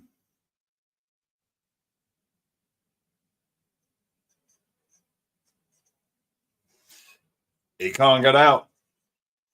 Well, unless he does a bit of the old.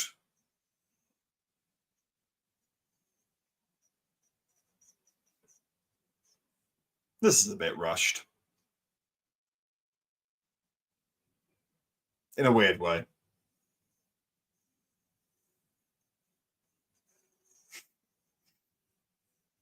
Take that. Oh, the editing.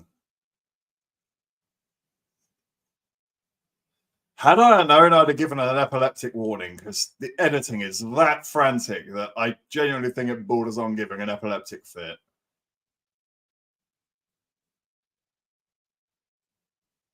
Game over.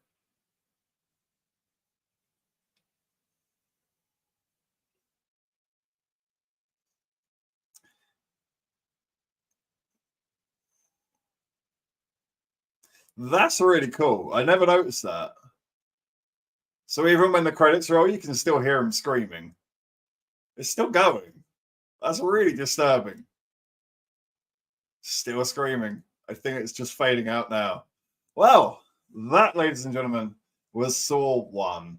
Yeah, it still holds up very much so. It's pretty much exactly where I remember it. I'd probably give it I'm probably going to say a 7, maybe a kind 8 out of 10, but I'm going to stick to a 7 for now. I think a lot of the issues are in the editing, and I think it's just of its time. It's so 2000s. It's everything's so frenetic, and it's like it's on cocaine. Everything's so choppy and sped up, and it's just whoa. It's a lot on your eyes, and I'm really glad that we're not in that phase of editing anymore. I can kind of understand why they did it, especially because I don't think this film had a big budget by any means whatsoever. Um, but actually, I think what I like about it the most is that they take their time. It's focused on the characters that are involved in the story. You actually get a good feel for these characters. You get a good history. You get good emotion from them as well. Wow, that's still very loud. Let me turn it that way so you don't get on the mic. There's good emotion, there's good reaction. It's quite believable how these people react to the situation they find themselves in. I think they balance it well between being locked in the bathroom and going out with the police and getting the investigation. I don't always love the scrambled timeline where you're getting things shown to you out of order. I don't always know if it helps these sort of movies when they're pretty convoluted as they are. You probably could tell the exact same story and just tell it in order, and it'd still work. Carrie Always is really good. He does sometimes border on laughable. I think it's okay though that he does that because it's a nice little bit of levity. There are definitely some of his line reads that really stick in my head, particularly "fuck that shit." That's a great one. That's just awesome. I'm sorry. That's just we've all been there. It's relatable.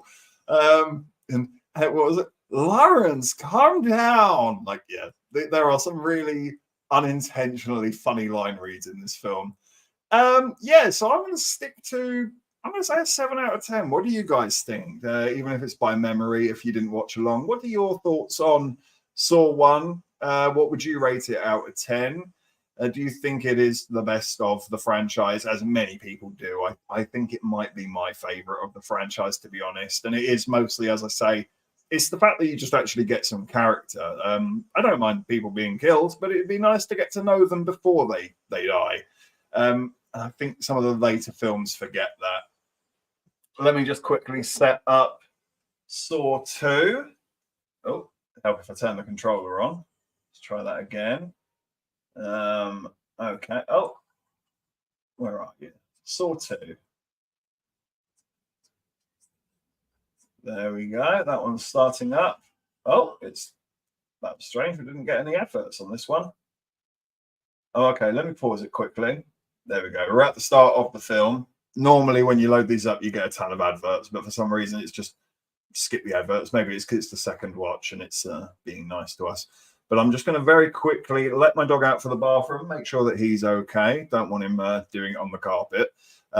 Give you guys a chance to go to the toilet yourself, grab yourself a drink if you want anything like that, get yourself some snacks.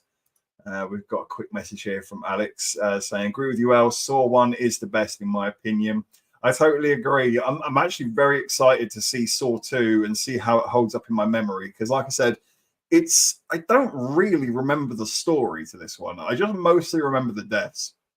I can't really remember what the moral lesson is to be learned from this. I mean, I was about to say that I remember it being really convoluted, but I could literally say that about every single one of these movies. So that doesn't really make it stand out from the pack, does it? But yes, I'm quite interested to dive into this one because I think Donnie Wahlberg's in it, if my memory's serving me correctly.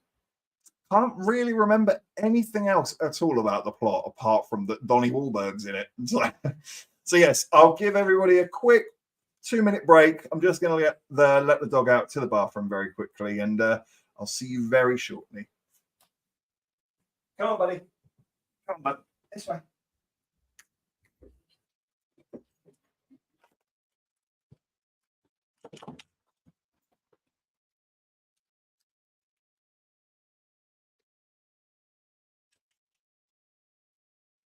Come on, bud. You need to go to it.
Hello again. Very sorry about that. I have no idea what happened. The internet was fine. It said I had connection. I was checking my phone. We had internet. I don't know. It just had a brain fart for some reason. StreamYard just suddenly said no connection. But we seem to be fine. We've got full bars. I've checked the box. The light's still on. There's no flashing lights or anything like that. My phone. Yep, just received a WhatsApp, so that's promising. Definitely getting Wi-Fi.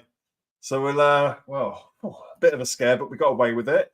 Hopefully everyone's back now. Had a chance to go to the toilet, get yourself a drink, get yourself a snack. We are jumping straight into Saw 2 now.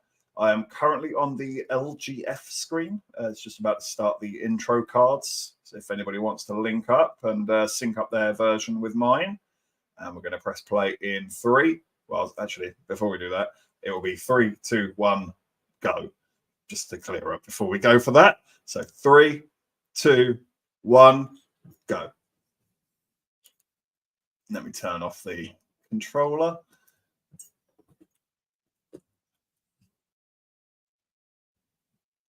There we go. We're all set. We're all back, people.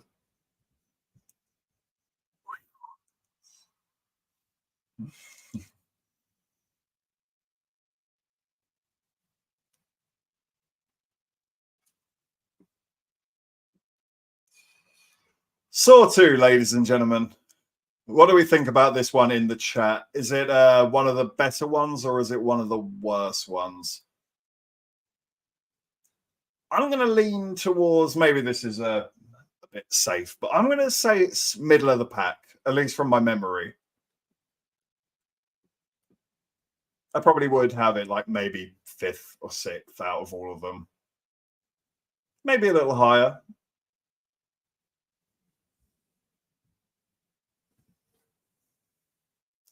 Oh, I think I remember. Yeah, this is exactly already. I remember this scene, this nasty trap. I think it's because I've got a thing about eyes. I might squirm my way through this one. It's quite a good trap.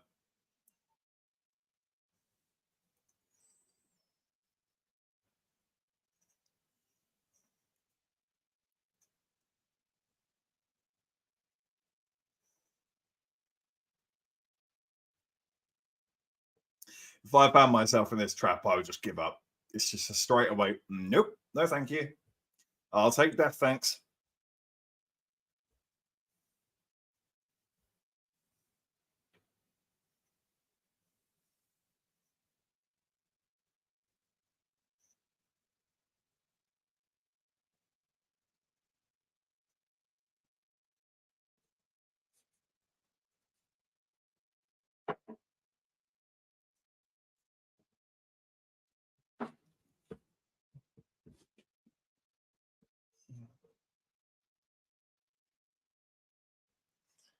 A death mask.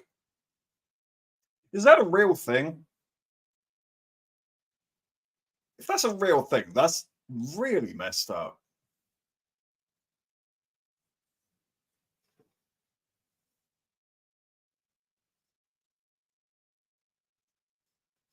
Turns out Jigsaw's a master surgeon as well.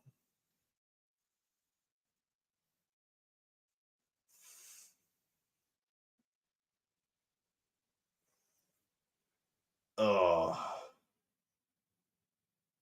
Well, it's right behind your eyes, really, not right before your eyes. It's quite literally in your eye. That's oh, the editing's still really bad.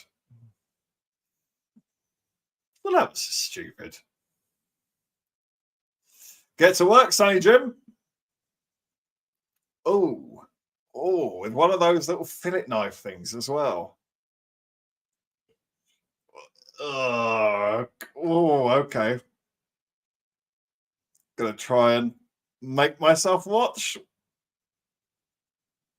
I cannot stand eyes.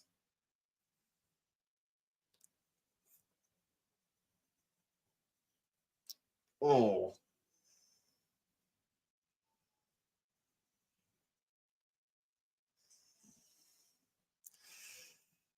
Yeah. Oh my god. This, if anything, the editing's got worse. That's insane. Oh my god. Like, cool trap, pretty cool death.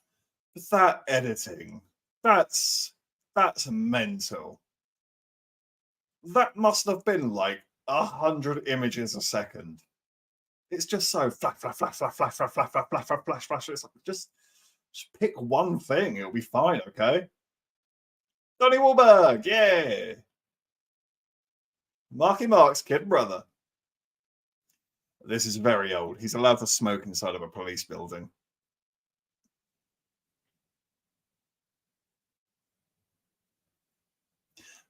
Here's our stereotypical tough kid that nobody understands.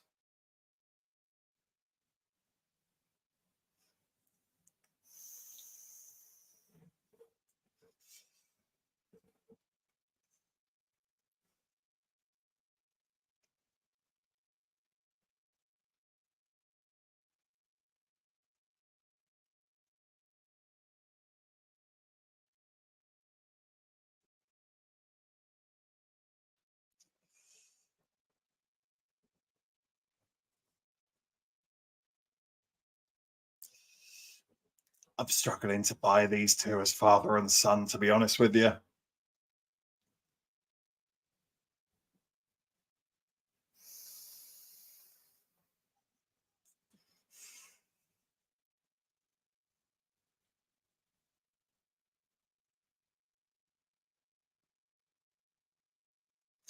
What? Just why? Why is that the editing choice?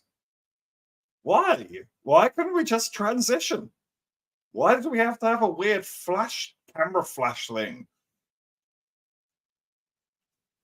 It sort of reminded me of Phone Booth, which I watched recently. And there's so many editing choices in it where it's almost like they've only just discovered they can do it. So they're doing everything. It's kind of got that vibe of like, oh my God, look at all these tools we've unlocked on the editor. Let's use every single one of them. That was actually quite a good transition. I didn't hate that.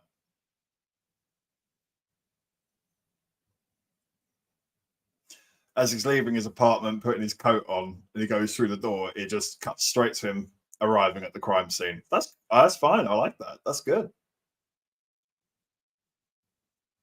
Nice work in the edit. Nice work on the set design. Pretty seamless.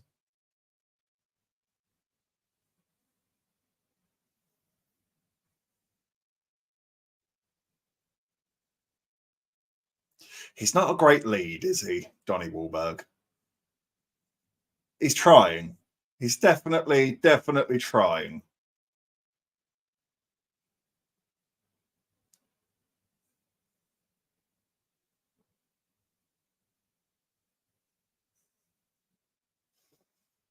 I didn't know what that was there. He's got some sort of tattoo on him, but I don't know what it is.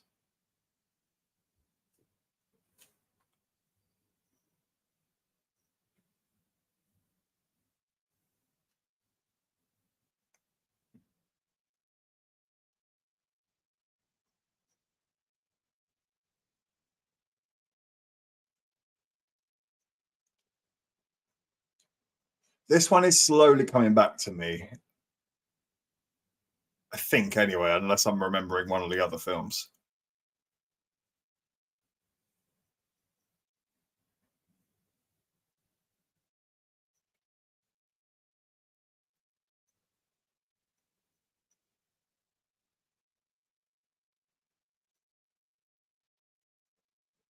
Thank you all of us for thank you all of us. Thank you everyone for joining me tonight, by the way. Please do remember to hit the like and the subscribe button if you haven't already. I'm sure all of you already have, but it's always good to remind you just in case. But thank you for joining us. It really does mean a lot for my first watch along.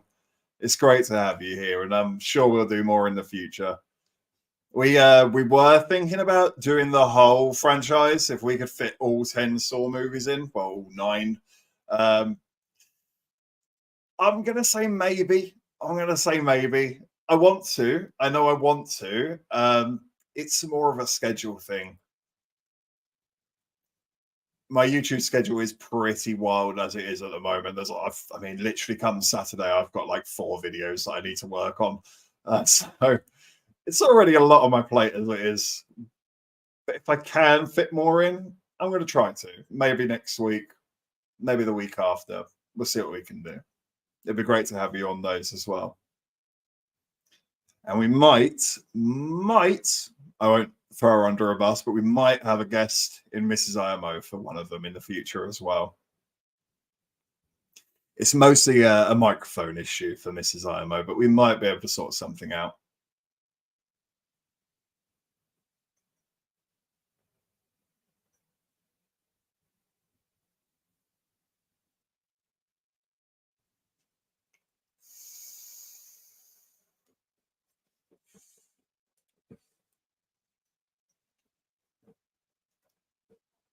For anyone who is a little bit late to the party, we've just hit the 10-minute mark on Saw 2. If you'd like to sync up your version with us.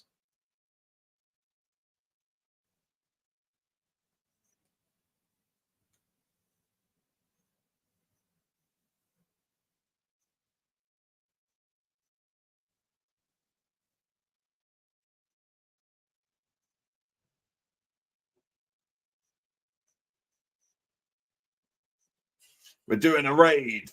We're going to take out Jigsaw. SWAT versus Jigsaw. Who wins?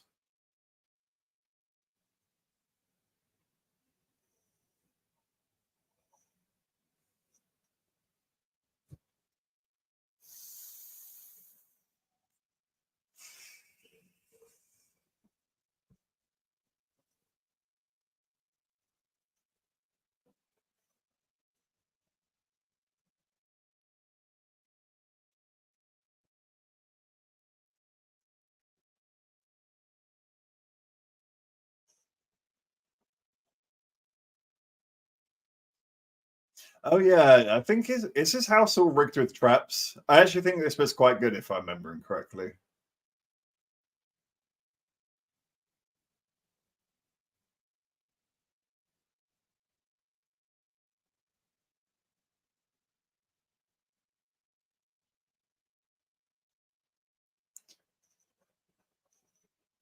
It's probably bolted for a reason, my friend. But sure, you walk right in. I'll follow.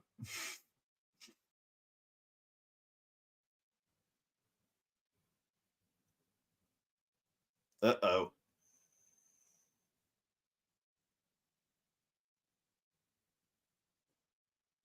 He just told a puppet to freeze.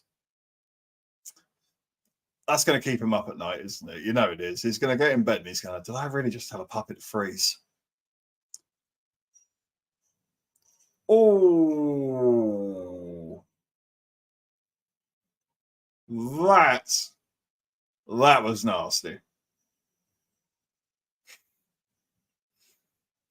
That was funny. You do just got kneecapped. Ow. And then the rest of them just got fried with electric fences, which is just kind of funny. But this guy, oh, he's going to master it.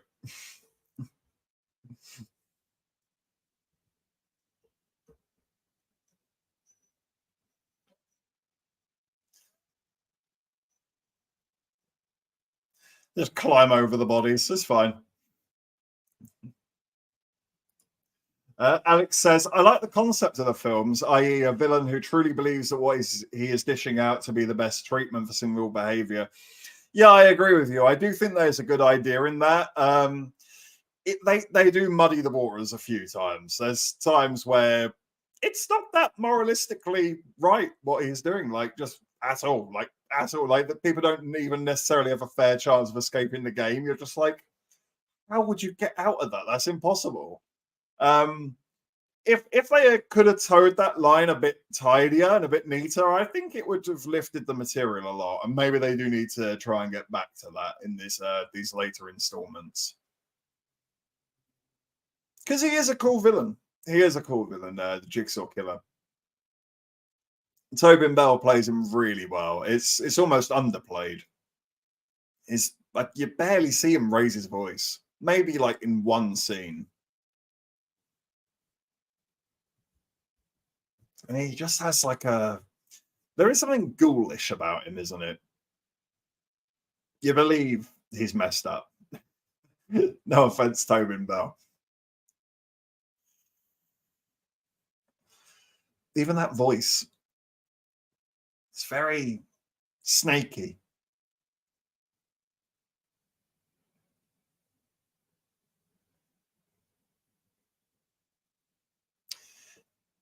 This is the longer this film goes on, the more of it is like unlocking memories in my head. Like, oh yeah, I remember.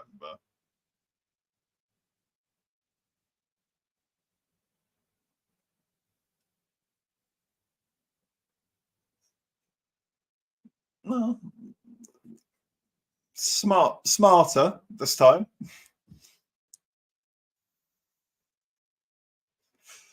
Didn't just open the gates having seen a bunch electrocute people.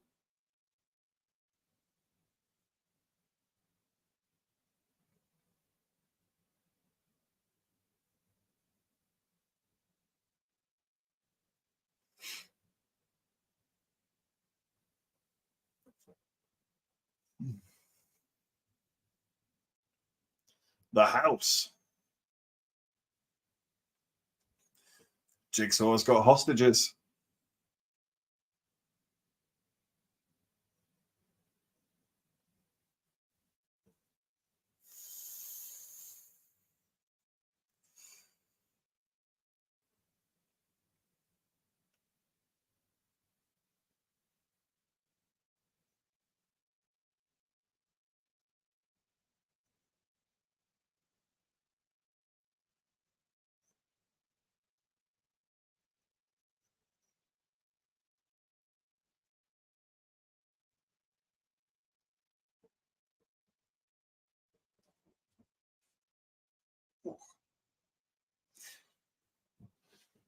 that was a good bit. There was a good clue there in the dialogue, though. I won't give it away for anyone who doesn't know. But that was nicely written, subtle.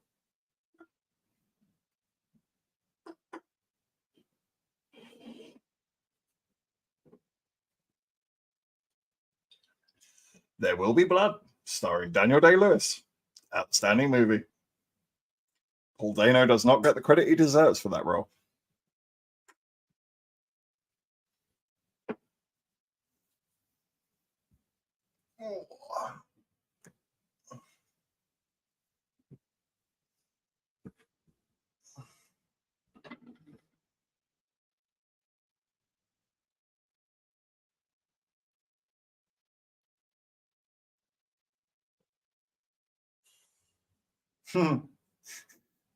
Now that is a power move. He tries to call his son, and Jigsaw has replaced the voicemail message with his own voice. The lengths that he has gone to. This is a man who enjoys his craft. He's delicate. He thinks about these things.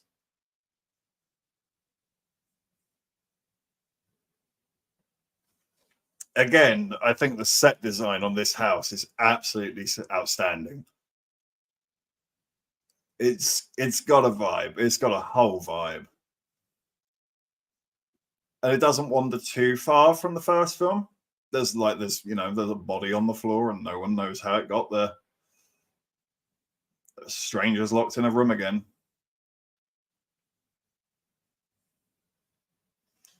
But I do think they get it wrong by having so many characters. It's too many. Doesn't give them enough chance to really shine. No one in particular. Just randomly remembered a bit later on in this film. Maybe you'll read this in my. Let me take that off screen just in case. That is correct. Yeah, that scene is. It is gross and it is toe curling, but I feel like in my memory, I was like, why didn't you just do it this way and it would have been fine? But maybe I'm misremembering it. Might have to see. But yes, that is in this film. That scene is in this film. I think it's the lady who's banging on the door right now that happens to.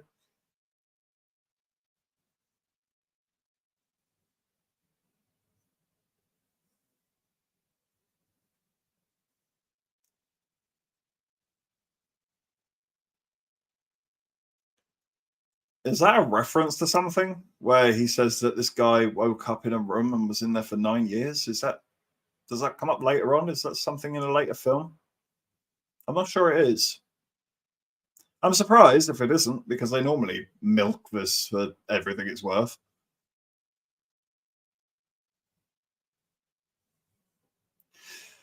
I would like to know, though, and maybe people in the chat can contribute, but did anybody recognize her?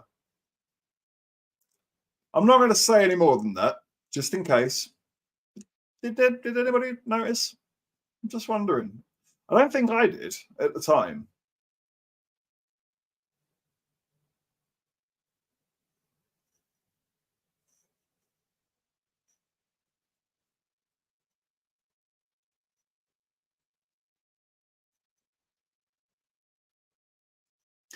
Oh, they've maybe answered my question for me. So even if you did recognize her, it's okay.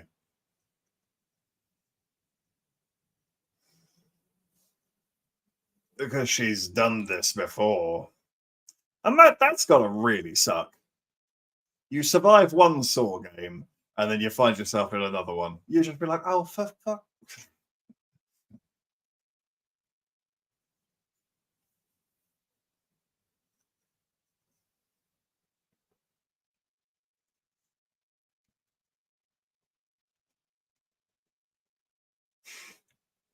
I love how happy he sounds. Greetings.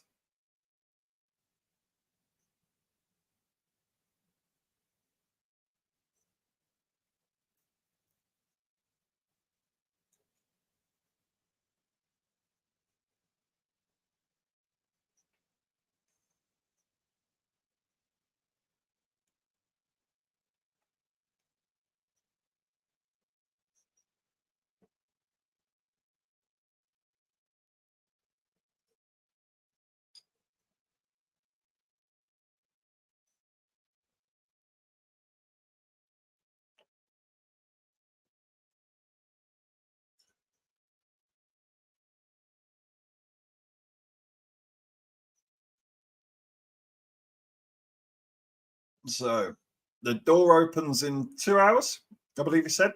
Door to the house opens in 2 hours. They have 3 hours to live. I think I've got that the right way around. They're breathing in a deadly nerve agent, and the only way to survive is to find an antidote. I think I got the times the wrong way around. Sorry. The doors open in 3 hours. They've only got 2 hours to live. So they have to get the antidote to survive the extra hour to get out of the house.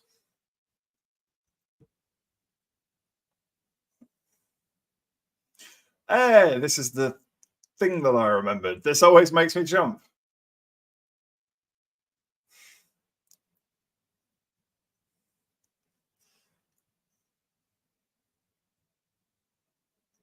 Click, clack.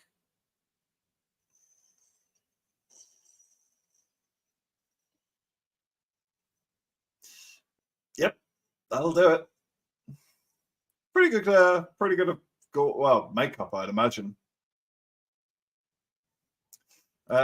Alex says, "Do you think the premise of the Saw films might have been based off of the film Seven? It's similar concept." I reckon it really inspired the hell out of it. Absolutely. You can sort of see the whole thing with like the morality killing sort of thing. There's definitely a connection there, and even in the first one, there's more of a police investigation. So yeah, definitely for the first film. I don't know for the later ones though. I don't know if it necessarily copied the trend, but definitely in that first film, I can see a link to Seven. That's a good question.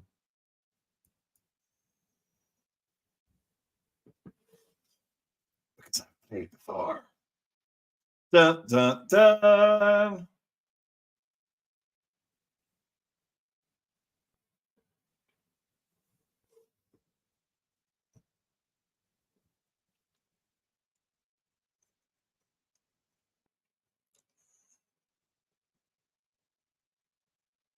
Donnie Wahlberg's going to go give him a stern talking to. Give him the old Paddington Bear stare.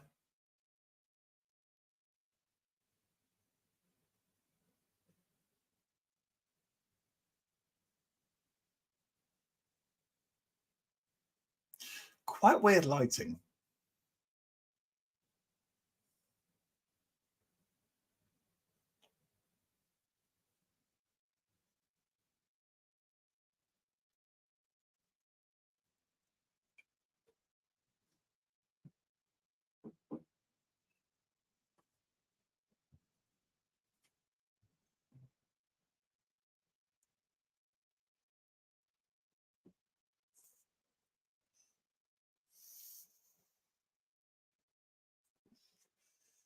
Well, true.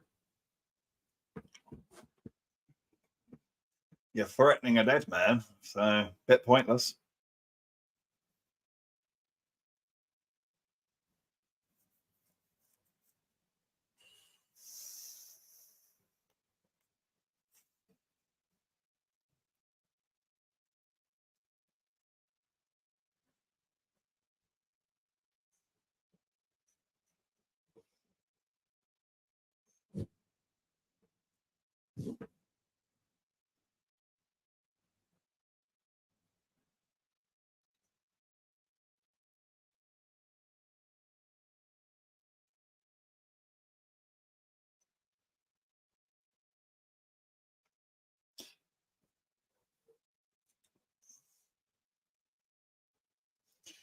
You see, I'm already noticing this. We're 25 minutes into the movie, by the way, but I am already noticing that there's just too many characters already.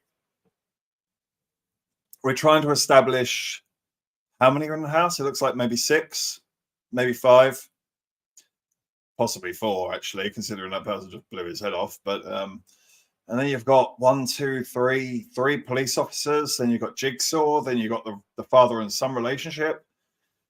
We've only got like 2 hours here, people. Like, awful lot of characters that you're trying to establish, set up. You've got a contestant who's already played the game before. I just think maybe might be like too many.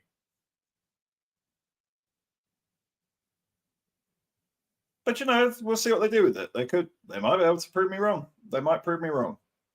I doubt it, but they might.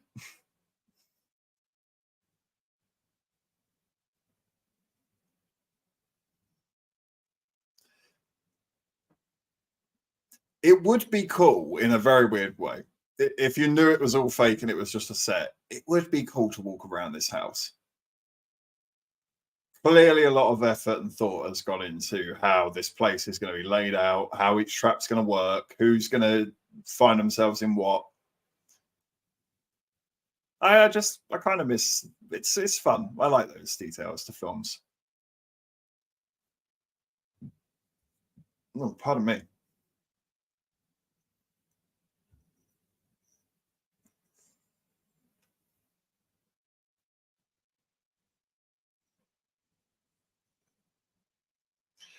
That's actually quite clever, sort of.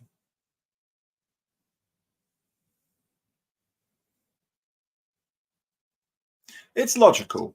He just saw a man get shot for going through a door, so smash through a wall instead. Although, if he goes through the big door marked exit, that could undo all that good work. Because that would be real stupid, because I don't think that's the exit.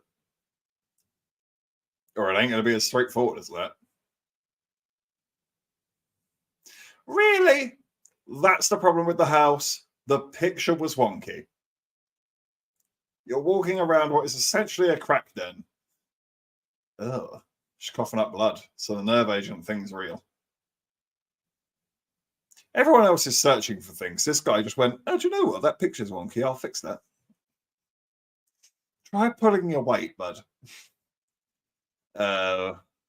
Yeah, he's a bit of a dummy, isn't he? He's gone for the big door marked exit in a Saw movie. Don't think it's an exit.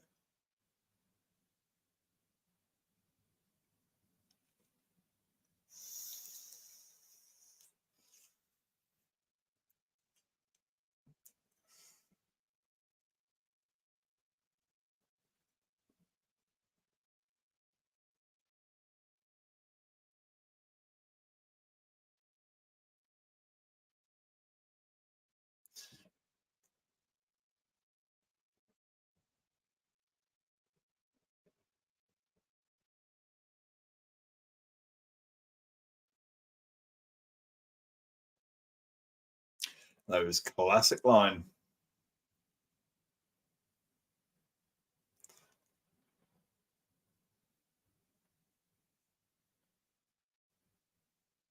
That's actually quite a good idea.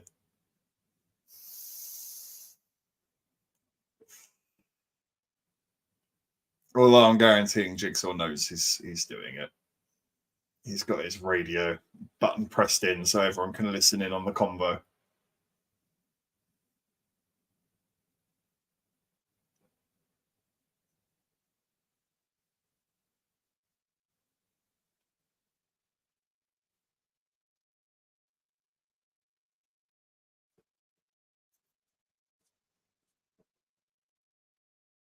Hmm.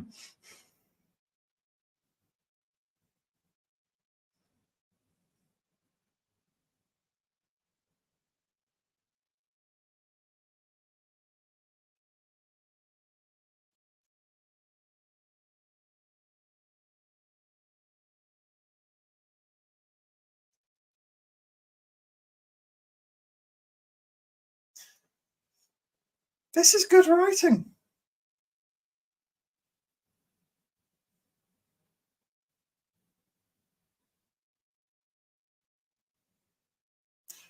What happened later Saw movies? So far, the first one, really well written. And this one, this little back and forth here between the detective and Jigsaw, really good dialogue. It's biting. It's you can sort of feel the emotional games that are being played. And there is something clever about it, how it's that Kramer, I keep saying Kramer, Jigsaw. Kramer is right, I think. I think it's Kramer. Yeah, it is John Kramer, sorry. The Jigsaw killer is the cancer victim, and he's acting all sort of weak and feeble. And yet it's actually him holding all the cards. And it's the big, mighty police cop with all of his SWAT team who's sort of got to sit there and take it. It's a cool dynamic. It's well tapped into. Doesn't get enough credit. That's smarter than it seems. And it really makes me look at some of those later movies and think, what the hell happened to the writing team? I think it's in a Saw 3D where the love triangle and they agree to kill the girlfriend. It's that bit where he goes, I think we're breaking up with you, Linda. It's like, yeah, something happened at some point in these movies where the writing just.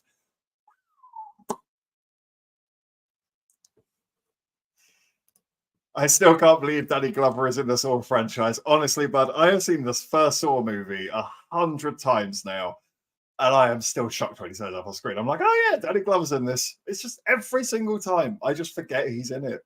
But yeah, he's in the Saw movie. It's pretty nuts. Does he turn up in later films? I think he does. I know that he gets referenced in the video game. I think, if I'm remembering correctly, the main character you're playing in the video game is the son of Danny Glover, if I'm remembering correctly. It's actually quite a good game. It was one of those where it was really hard and really frustrating. The combat, oh my god, the combat was awful. It was so just frustrating. Like when you should have won that and you just didn't because the game's screwy. It was one of those, but it was really rewarding when you figured something out because it doesn't help you. There's not many clues. So if you genuinely figure out a riddle all by yourself, you did sort of go, oh, smart boy, look at me go. Yeah, it was. It did strangely keep me hooked for longer than I expected. It's not great, but it was all right.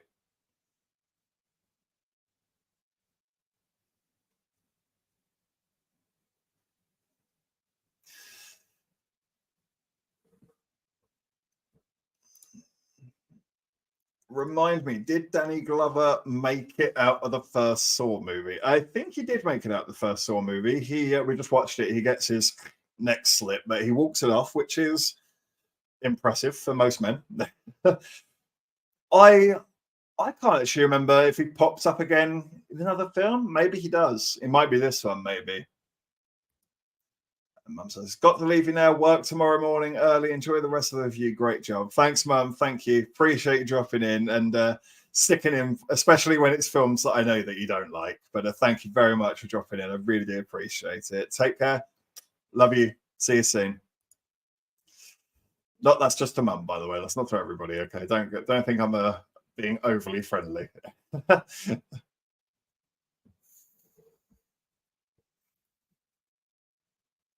Yeah, no, that's safe to say, Alex. I don't think this is spoilers, but I like the twist at the end of the second one. I think most people know to expect that there is always a twist in a Saw movie. Every single one of them, without fail. So no, I think that's okay. I think that's fair game to say, buddy. Um, yeah, I think I'm remembering it. It's actually quite clever, although. Hmm. It's clever if on a technicality, basically. Like there's definitely ways where you could have figured it out, but somehow they just don't. But no, I'll allow it. It's fun. It's a fun idea. Yeah, that's a great comment. Thank you. That's a good question as well. I mean, if these films have been out for forever now, so if people don't mind spoilers, if you want to say which one is your favorite twist, you can. I will. I won't put it on the screen just in case there's anybody out there who doesn't want any spoilers. But I'll read them quietly myself and either agree or disagree.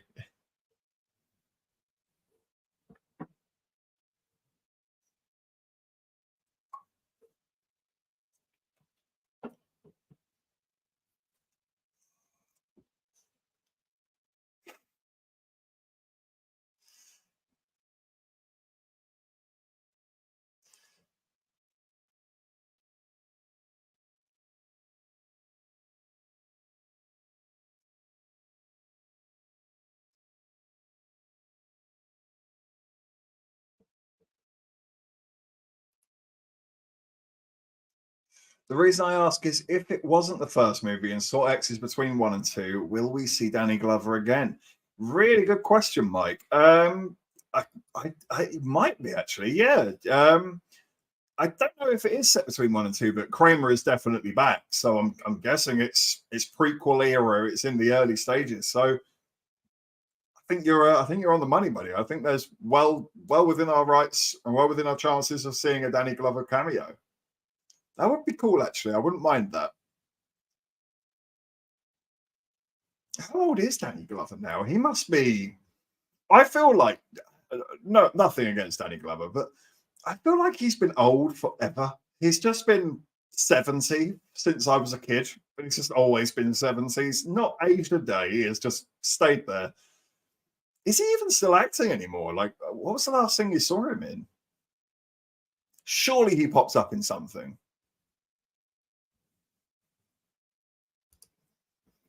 From someone who has only seen first one and the second one, what is the next best Saw to watch? I'm of the opinion, maybe wrongly, that once you've seen a few, you've seen them all.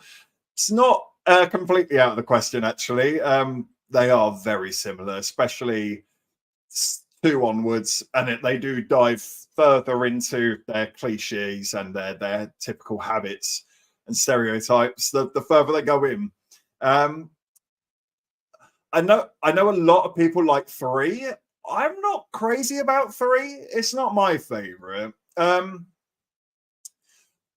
want to say it might be Saw 6. I'm just going to tell it here. It's quite loud and I can't even hear myself talk. Um, but I think it was Saw 6. There's a particular trap that I thought was just really clever and they actually execute it really well. Pardon the pun with execute.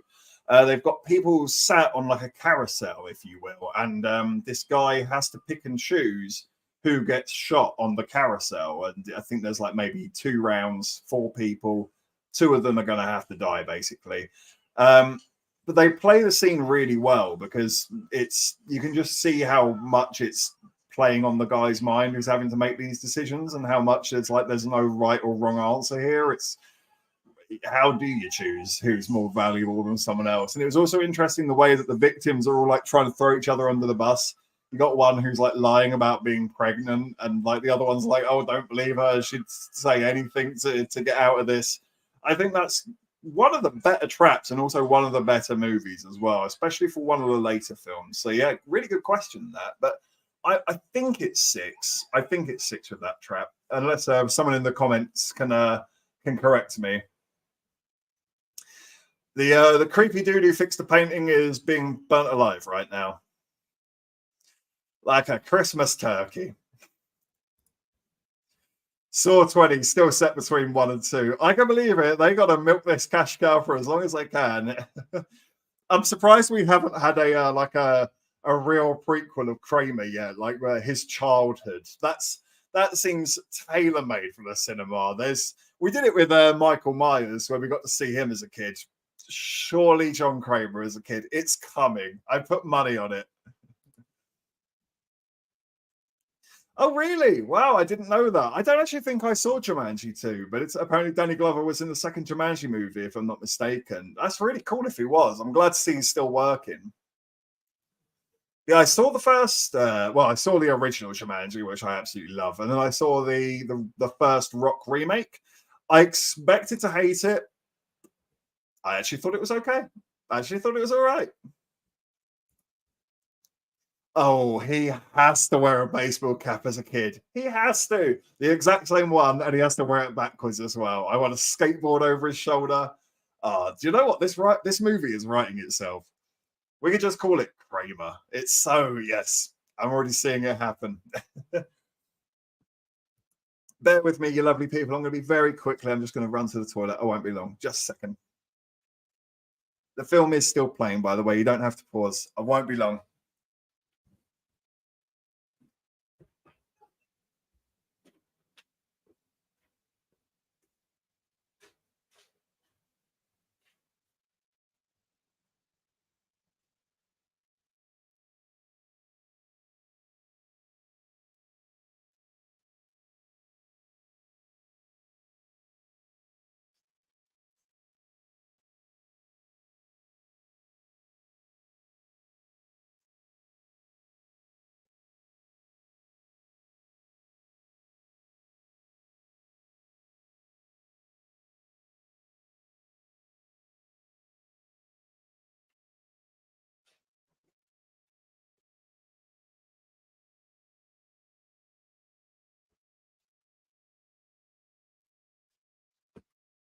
Oh, and we're back.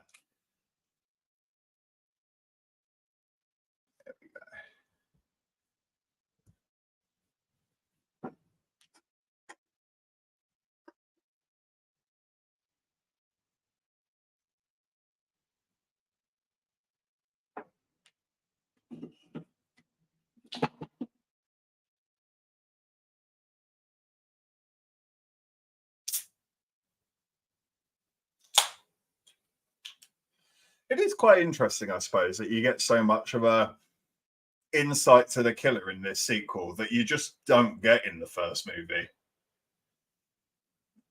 They sort of vaguely touch on it in the first one, what the killer's about and what he's trying to do, but it is only touched upon. Whereas this one really dives into it and really gives Tobin Bell some time to shine and really perform some good good dialogue.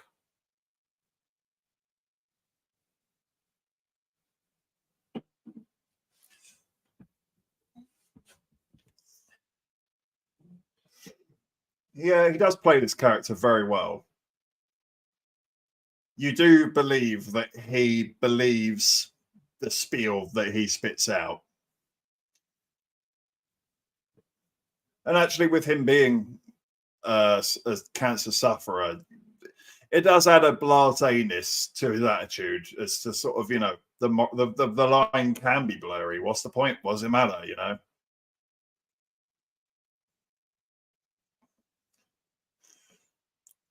That's a pretty bad car crash. I can't lie.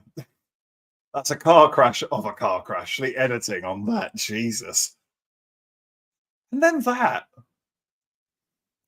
Why does it? It's like transitioning with this audio of like a machete swipe, like shing, like as the scene changes. It's just weird.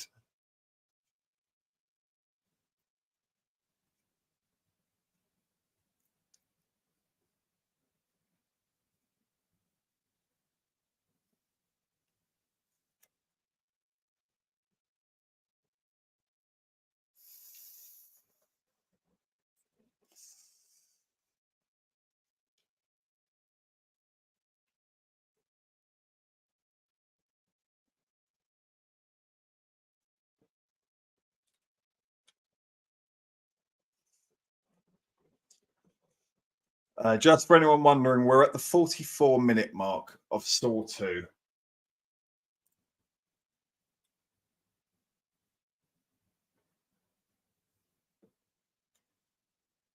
It doesn't feel like we're that far in. I honestly thought we were like 20, 30 minutes in. Well, maybe a bit more than that. But considering this is only an hour and a half, we're sort of halfway, and I didn't realize.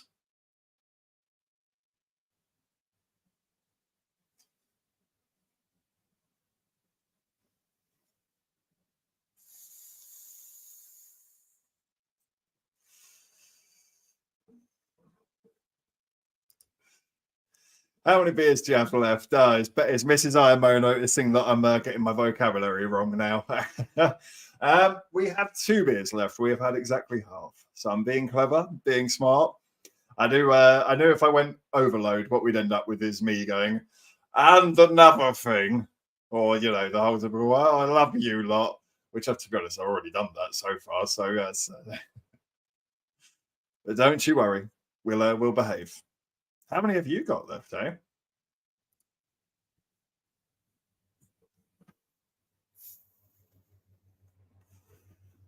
I feel like I've seen this kid before. Yeah, I guess he's an adult now. The guy who's playing Donnie Wahlberg's son in this movie. Good, I'm not alone. Yeah. I'll drink to that.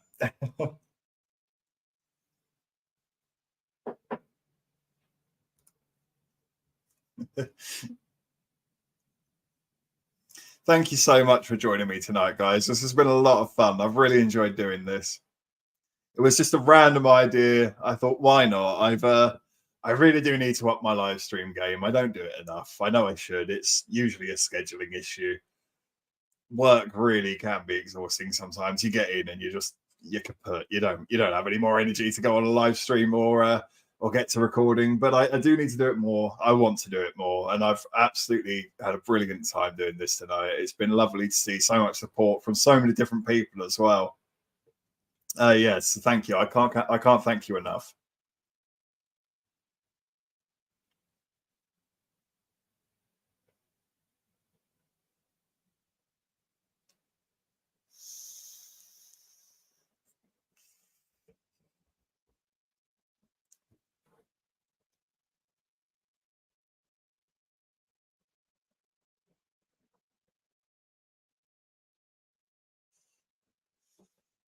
That's a very weird jump scare. Like, we had a full view of the stairs. We would have seen that guy come down the stairs, but nope, he just appeared on the stairs out of nowhere.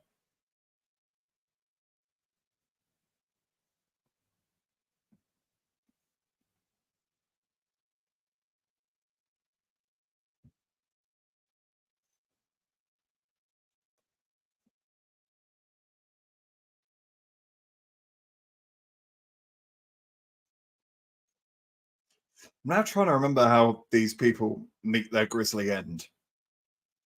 I can remember some of them, but not all of them.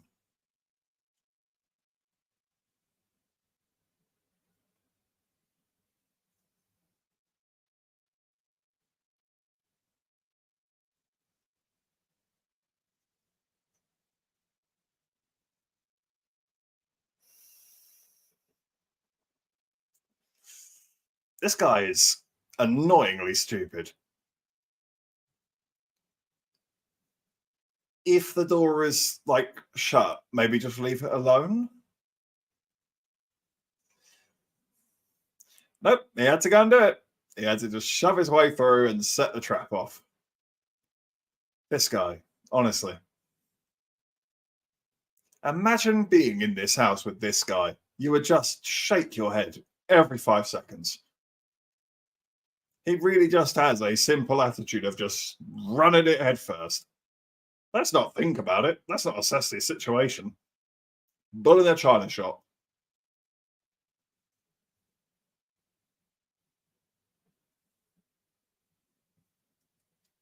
The editing has got a little better since that awful opening. It's smoothed out.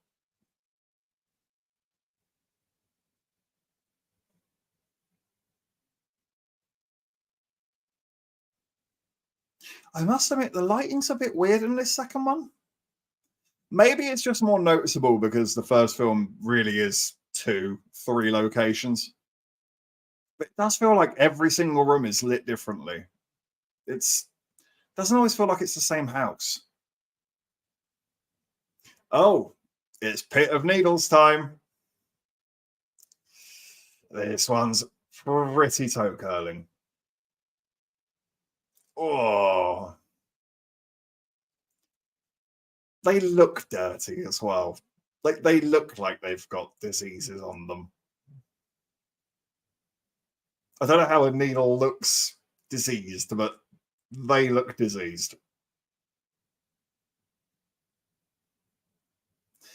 Oh yeah. That's right. She gets thrown in, doesn't she? Brutal. This guy is the worst. Ooh, oh, that's a really effective sound design. Oh, that sounds. You can hear this tiny, like crinkling of glass with every little movement she makes. That's really well done. Oh God, this is brutal. I didn't realize this was as brutal as it was. Jesus. It's not necessarily bloody or gory. It's evoking a nastiness that's just hard to sit with. You feel her pain very much so.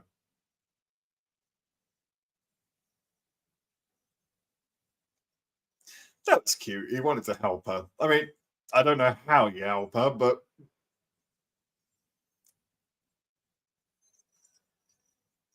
oh God.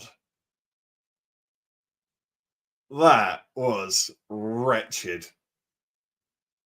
This guy, oh my God, I hate you. I hate this guy so much. I absolutely hate this guy. He is the worst. So she goes through all that because he threw her in the pit to go get the key. She's now covered with a million dirty needles. She gets the key, gets it all in time. Them numbnuts over here drops it. Honestly, all the hard work for nothing.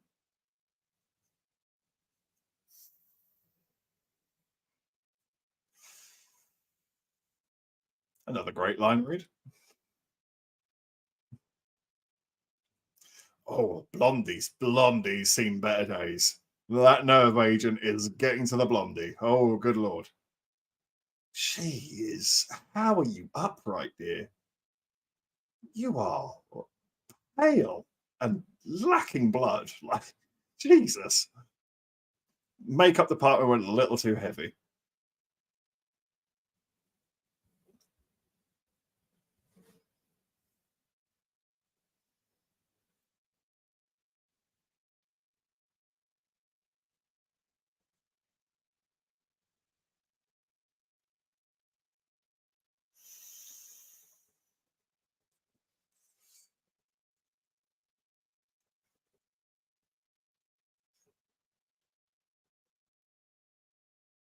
I can't wait for him to get his comeuppance. I'm guessing it's soon as well.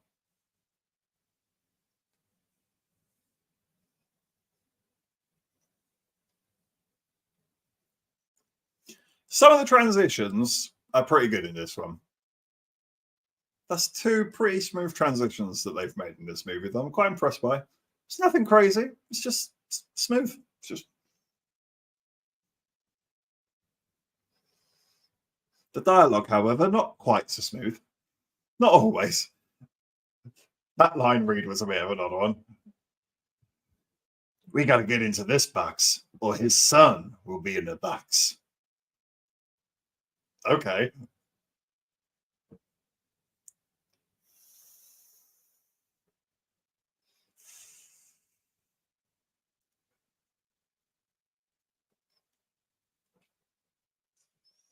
No, every time I give this film a compliment, I have to almost take it back. You know how I said the editing was good? Yeah, it's gone. It's got a bit shocking again.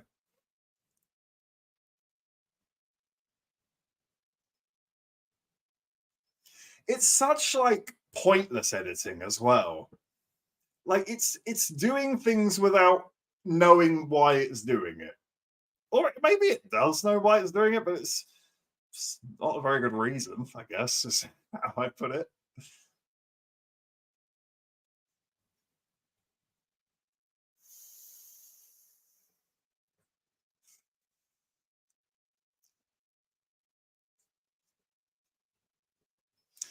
Looks like Kramer's touching some nerves.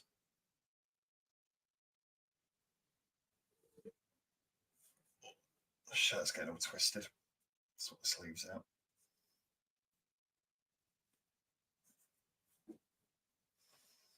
There we go.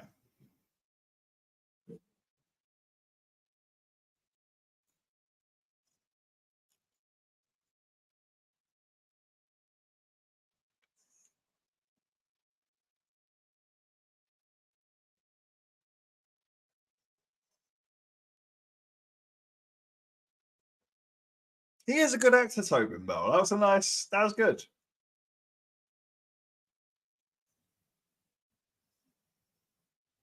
I'd like to see him in more.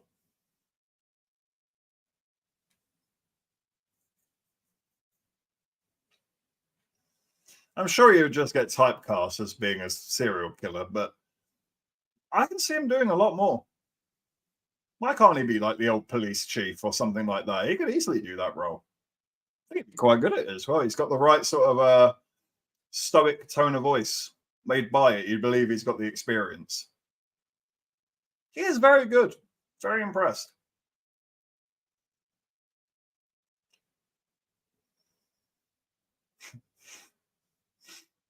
I shouldn't laugh, but that was funny. Oh, that was just weird. See, I was laughing because it looked like he didn't have a head, but he does. It's just poorly shown. That's why I thought it was weird. I shouldn't laugh at that, but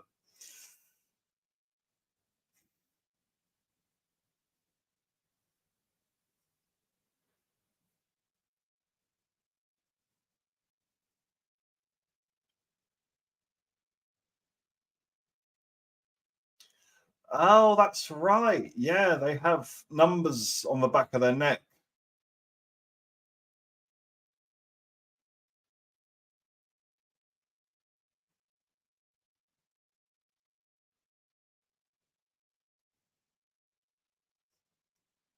Ugh.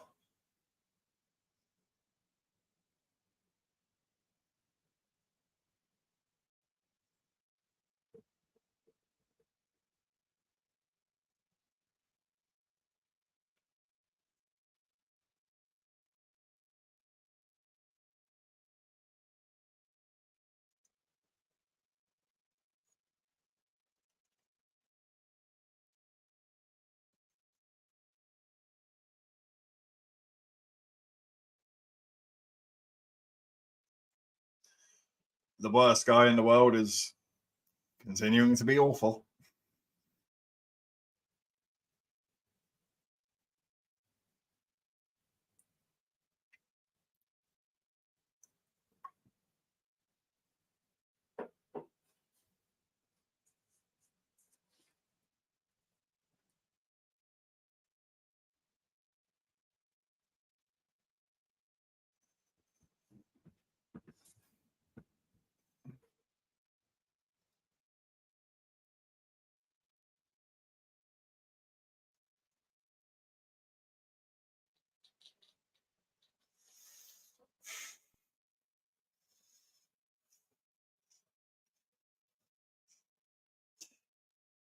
Pretty stock sound effects for the fight, but I'll allow it.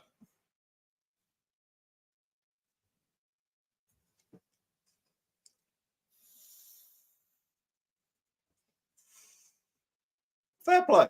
He deserved that. He's been long overdue a kick in the head. Not a sentence I thought I'd say tonight, but there we are.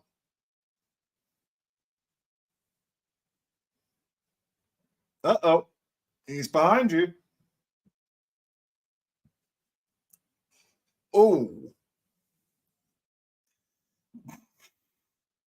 Would you still be standing up right after that?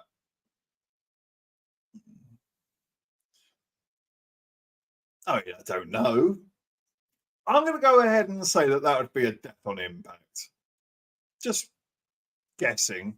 No experience. Oh. I don't think that's one of those ones that you just walk around with and look shocked at. You know, the typical when someone's about to die, but they have 5 seconds to go first. Yeah, I don't think you walked that one off, bud. Not even for a second.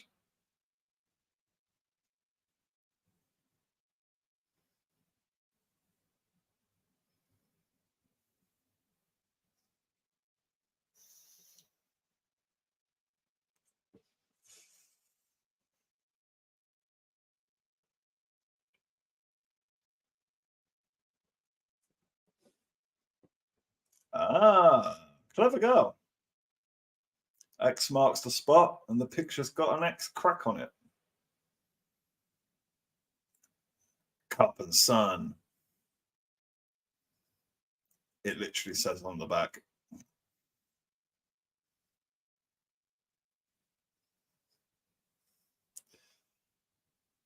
You don't have to have dialogue about this when it says on the back, father and son. You don't then need to ask the character, who is this to you? It's just a bit time wasty.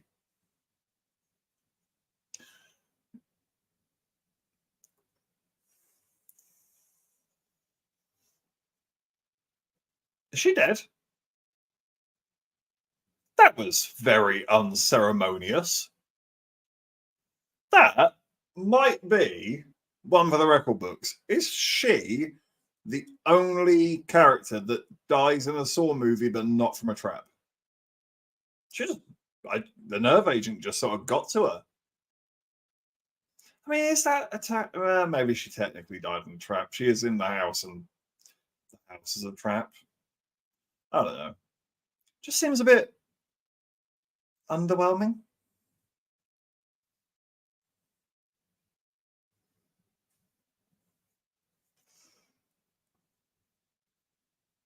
Oh, sorry, guys.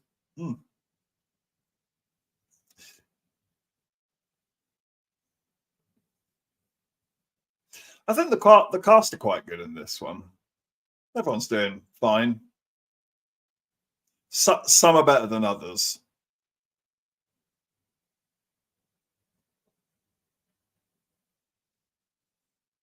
Like, I actually quite like this girl in the pink top. I don't know her character name, but she's been quite convincing as the role that she's got.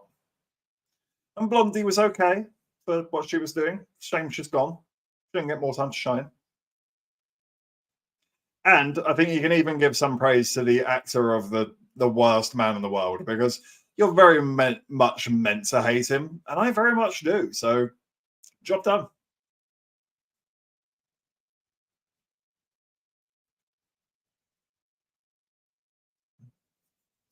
Uh-oh. The awful man knows that they're father and son.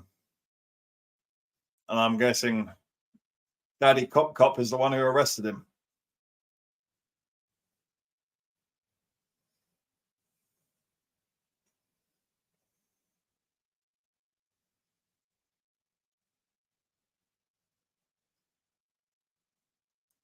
When is this guy going to get his comeuppance?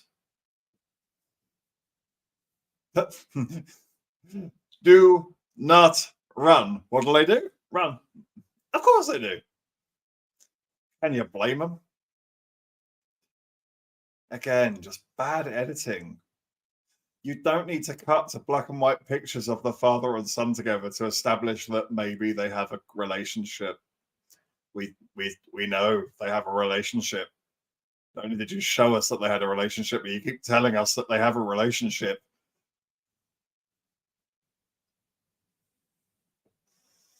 Roar, now I'm gonna Hulk smash the place up. Whoa. Nope. Now beating up a cancer victim.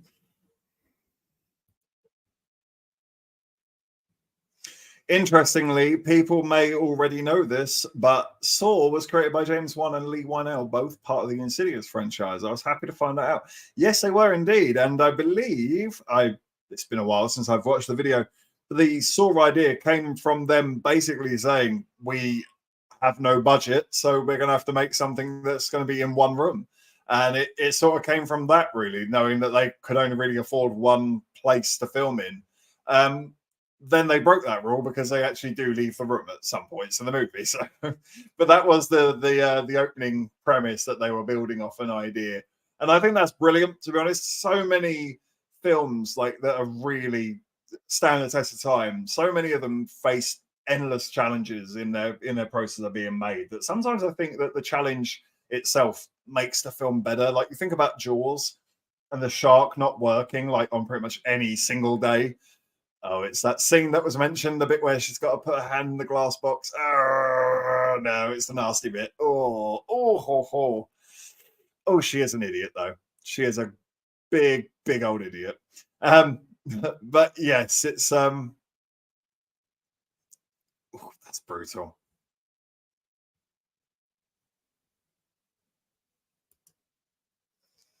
But yes, I think that does often help movies. In a strange way, limitations can help a movie, because it forces the director and the writing team to get creative. If we can't do this, then what can we do, and how do we make it just as good? And the shark not working ended up being an absolute blessing for Jaws, because, well, you don't get to see the shark that often, and it really builds up the suspense in the movie. It's really edge of your seat stuff. So I do think sometimes, by challenging yourself, putting yourself in a box, you can actually somehow blast out of that box in many ways. But yeah, that's a great question. Thank you. Or great comment, sorry. Mrs. IMO says, when you look at all of the Saw films, is there a trap that sticks in your mind as being particularly unimaginative, underwhelming? Well, that death that we just experienced, where Blondie just dies from the nerve gas, I guess that's a trap. And if that is going to count as a trap, then that's very underwhelming. Because I suppose, like I say, the house is kind of a trap. But actually, underwhelming traps. I don't know off the top of my head, to be honest with you. Then I'm sure there's some. How about you guys in the chat? Is there a trap that really stands out and makes you go like, what is this? What's the point of this? There is one in, I think it might be Saw 4, where I think what it is like her ponytail is trapped in a vice, and it's basically pulling her ponytail until it scalps her, essentially. And I think it's underwhelming because you could very easily fix it by just literally cutting her ponytail. Then she'd be free. She'd literally be free if you just went snip, done. But the idiot trying to get her out does like everything but that. He like shoots the machine, he like smacks the machine. Just a pair of scissors, and you'd have been out of that. So yeah, that's probably one of the most unimaginative up there. Also, there's an amazing moralistic message to Saw 4. A guy has to learn not to go barging through doors. I'm not making that up. If you haven't seen it, watch it for that reason alone. It's so funny that they try and play that off to be like a lesson to learn. It's so weird. But that's an excellent question. Thank you. Is there anyone in the chat who's is there a trap in your mind that stands out as being particularly unimaginative, or one that really stands out to you, one that you really like?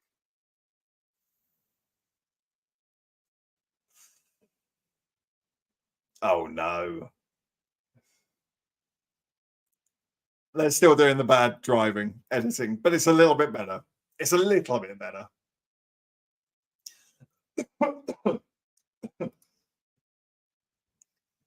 And the most memorable for me is the pit of syringes and cutting off of the leg because of the futility of it all in the end. Yeah, that's a great comment. The pit of syringes, as we just experienced, it's very intense. It's very toe curling, squirmy. It's excellent sound design. There's these little crinkles of glass with every movement she makes. It really adds to the idea that they're just sort of like hanging off her like Christmas ornaments. It's nasty, but yeah, that's a great one.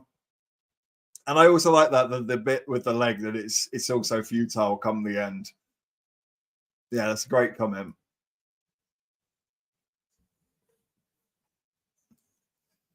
The world's worst man is just continuing to be the world's worst man. His comeuppance, it's got to be satisfying.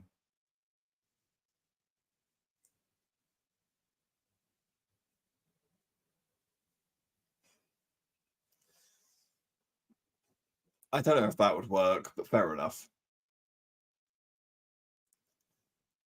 She put the nail baseball bat into the door on the floor. Yeah, I suppose it would work, kind of.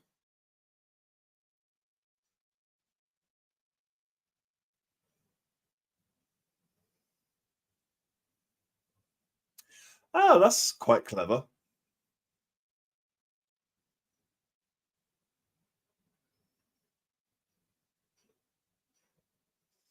It's getting quite intense now.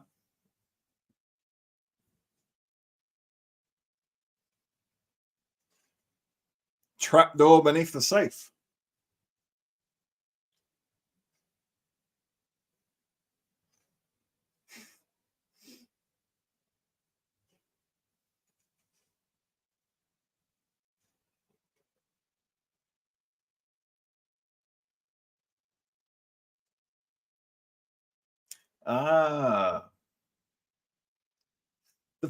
This second film is doing that a lot better.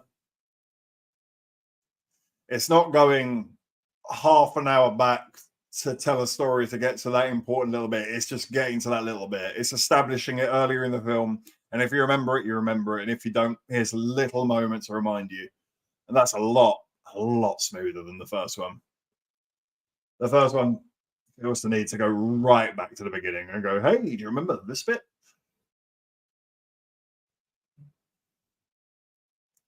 Here it's more on the blink and you'll miss it moments, which feels more deserved. It feels more rewarding when you do remember that.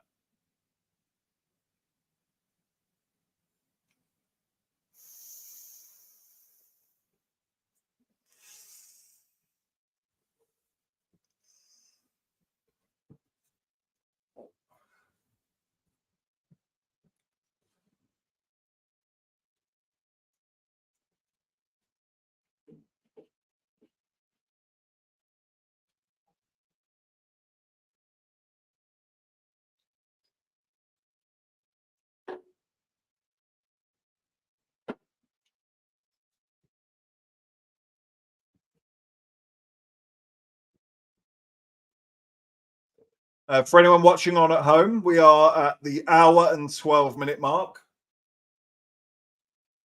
This second movie has flown by. There is really only 15 minutes left.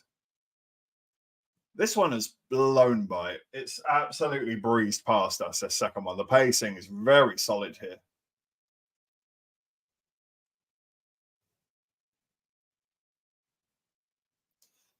And I think it is your favorite part, Alex. We're about to get the big reveal. And it is a good one. It falls down a little bit when you think about it. But if you just turn your brain off and go with it, I actually think it's quite a good idea. It makes sense, sort of, as well. Sort of being the key word. Like I said, there was some clues in the dialogue from Kramer much earlier in the film that suggest that this might be the case. Although this bit's pretty shameless, where they just shamelessly add the bathroom from the first film in. Also, they changed that. The heart was very much drawn in poo. In the first one, they just shamelessly showed that heart in poo. Here, it's written in blood. Weird retcon.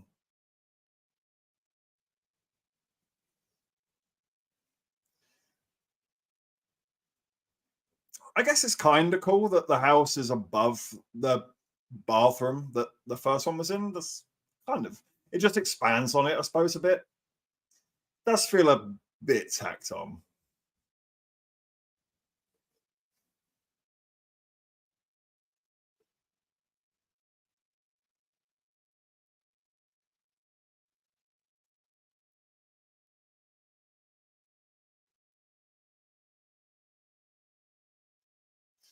Awful Man made it. Hey, Saw music.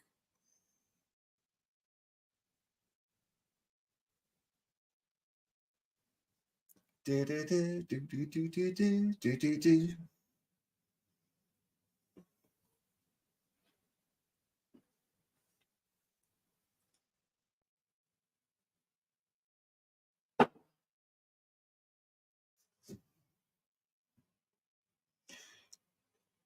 Awful Man's kind of an idiot.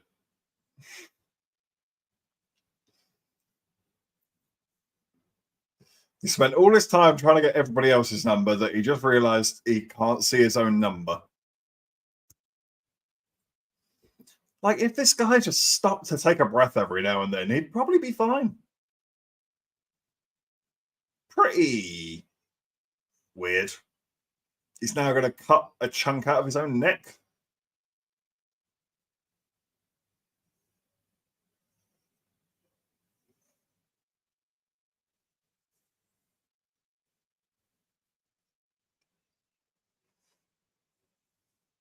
And there's that crazy editing again. Imagine if it didn't have the number on it. That'd be so funny. It's on the other side of your neck, buddy. You completely missed it.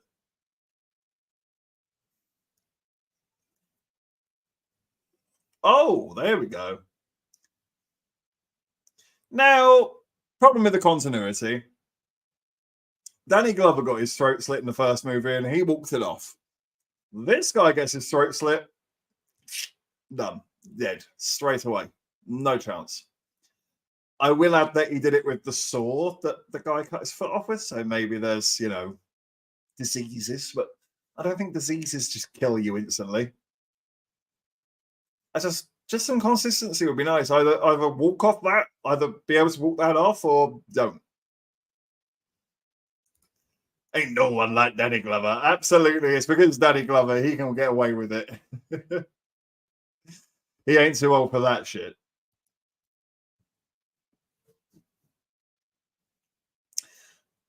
Dun dun dun. Turns out the house is empty.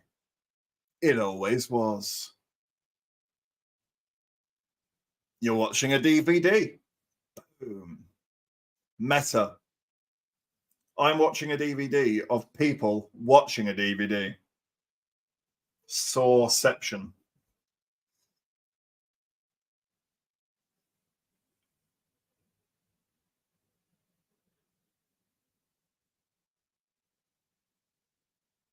It's quite a good twist. I'll allow it. It's stupid, but I'll allow it. Because, like, surely you'd notice these details, like the big VCR set up at the back of the TV. Might be a giveaway. Just saying. Maybe the fact that you can pause and rewind it. Just saying. But I do like the idea. It's I can see what they were going for, and I think the 80% of it is tolerable. It's the 20% when you start thinking about it, where you're like, hold on.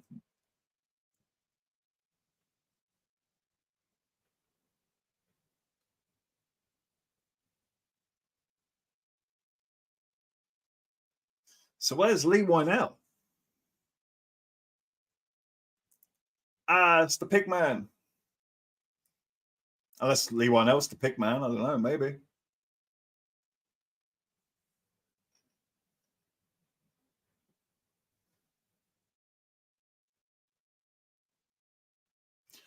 Donnie Wahlberg not looking too good. He's run out of time. And the safe is opened. Which means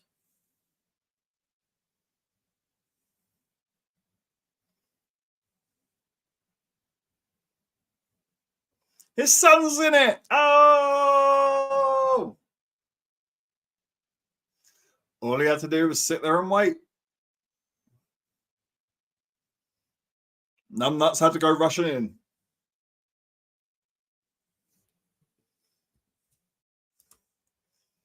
Just reminded me of the Pig Man. Yes, indeed. Yeah.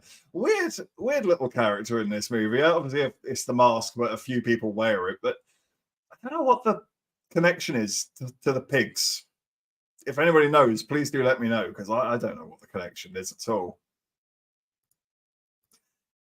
Hey, Tristan, good to see you, buddy. Thank you for dropping in. Really do appreciate it. We're very nearly done now. There's maybe 10 minutes left of Saw 2.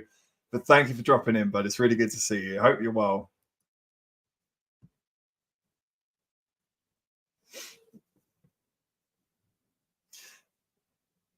I think this is it, isn't it? I think this might be the ending now, actually.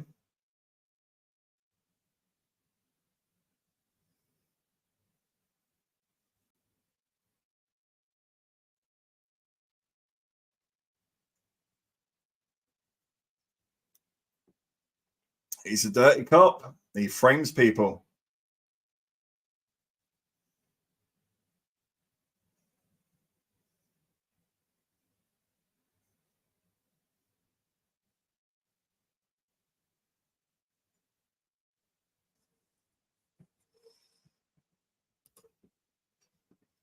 I also can't get past Scary Movie's take on the little puppet. That, for me, takes away any further little fucker that I had.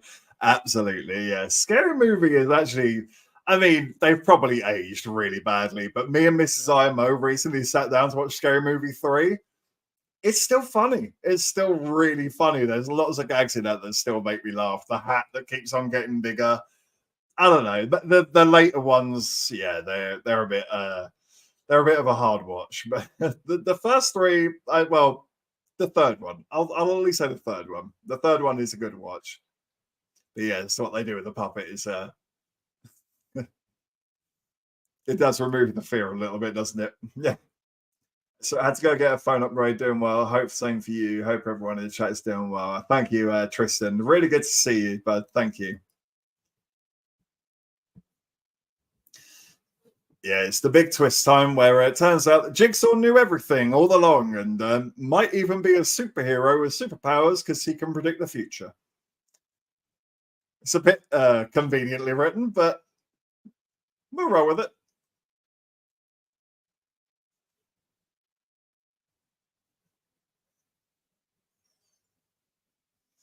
And now, Donnie Wahlberg's fucked.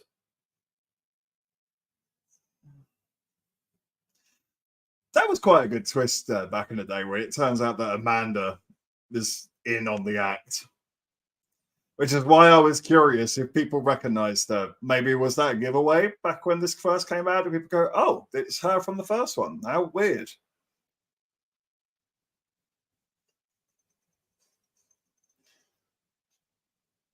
Her game over wasn't as good as Kramer's. It's a good scene. Kramer laughing. That was a twist I was thinking of for with Amanda. Yeah, that was I think that's an interesting one because, like I say, they put her right in front of you at the beginning, and no one really seemed to twig onto it, strangely. And that is Saw 2. There we go, ladies and gentlemen.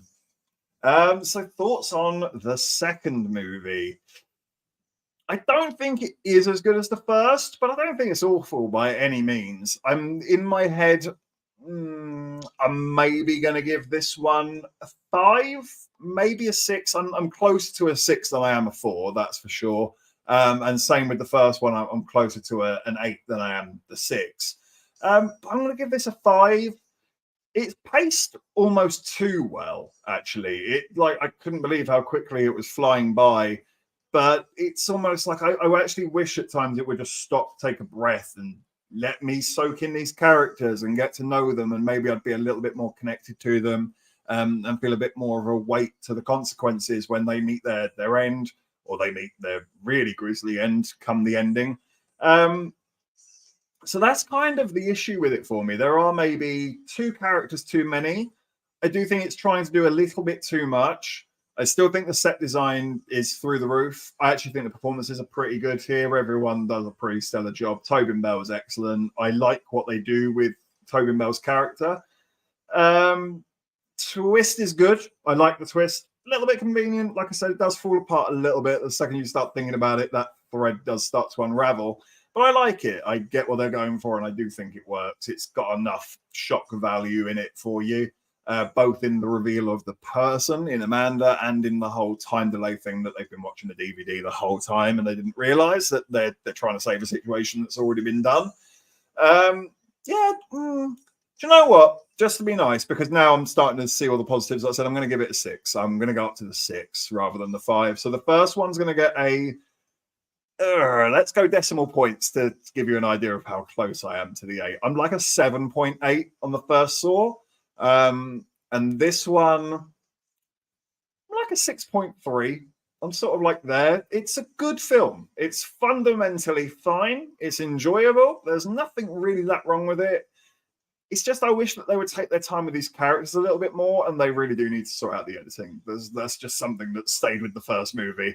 It's way too frenetic. It's way too coped out. It's slow down. Take a breath. Take a minute. And the first one really nails that, and the second one, not quite so much, unfortunately. But that is it for tonight. That is our Saw live watch along. I thank you so much for joining us tonight. Even if you've only popped in for a bit, or if you've been here the whole night long, interacting with the chat or just watching, honestly, thank you so much. This has been such good fun. I've really enjoyed doing it.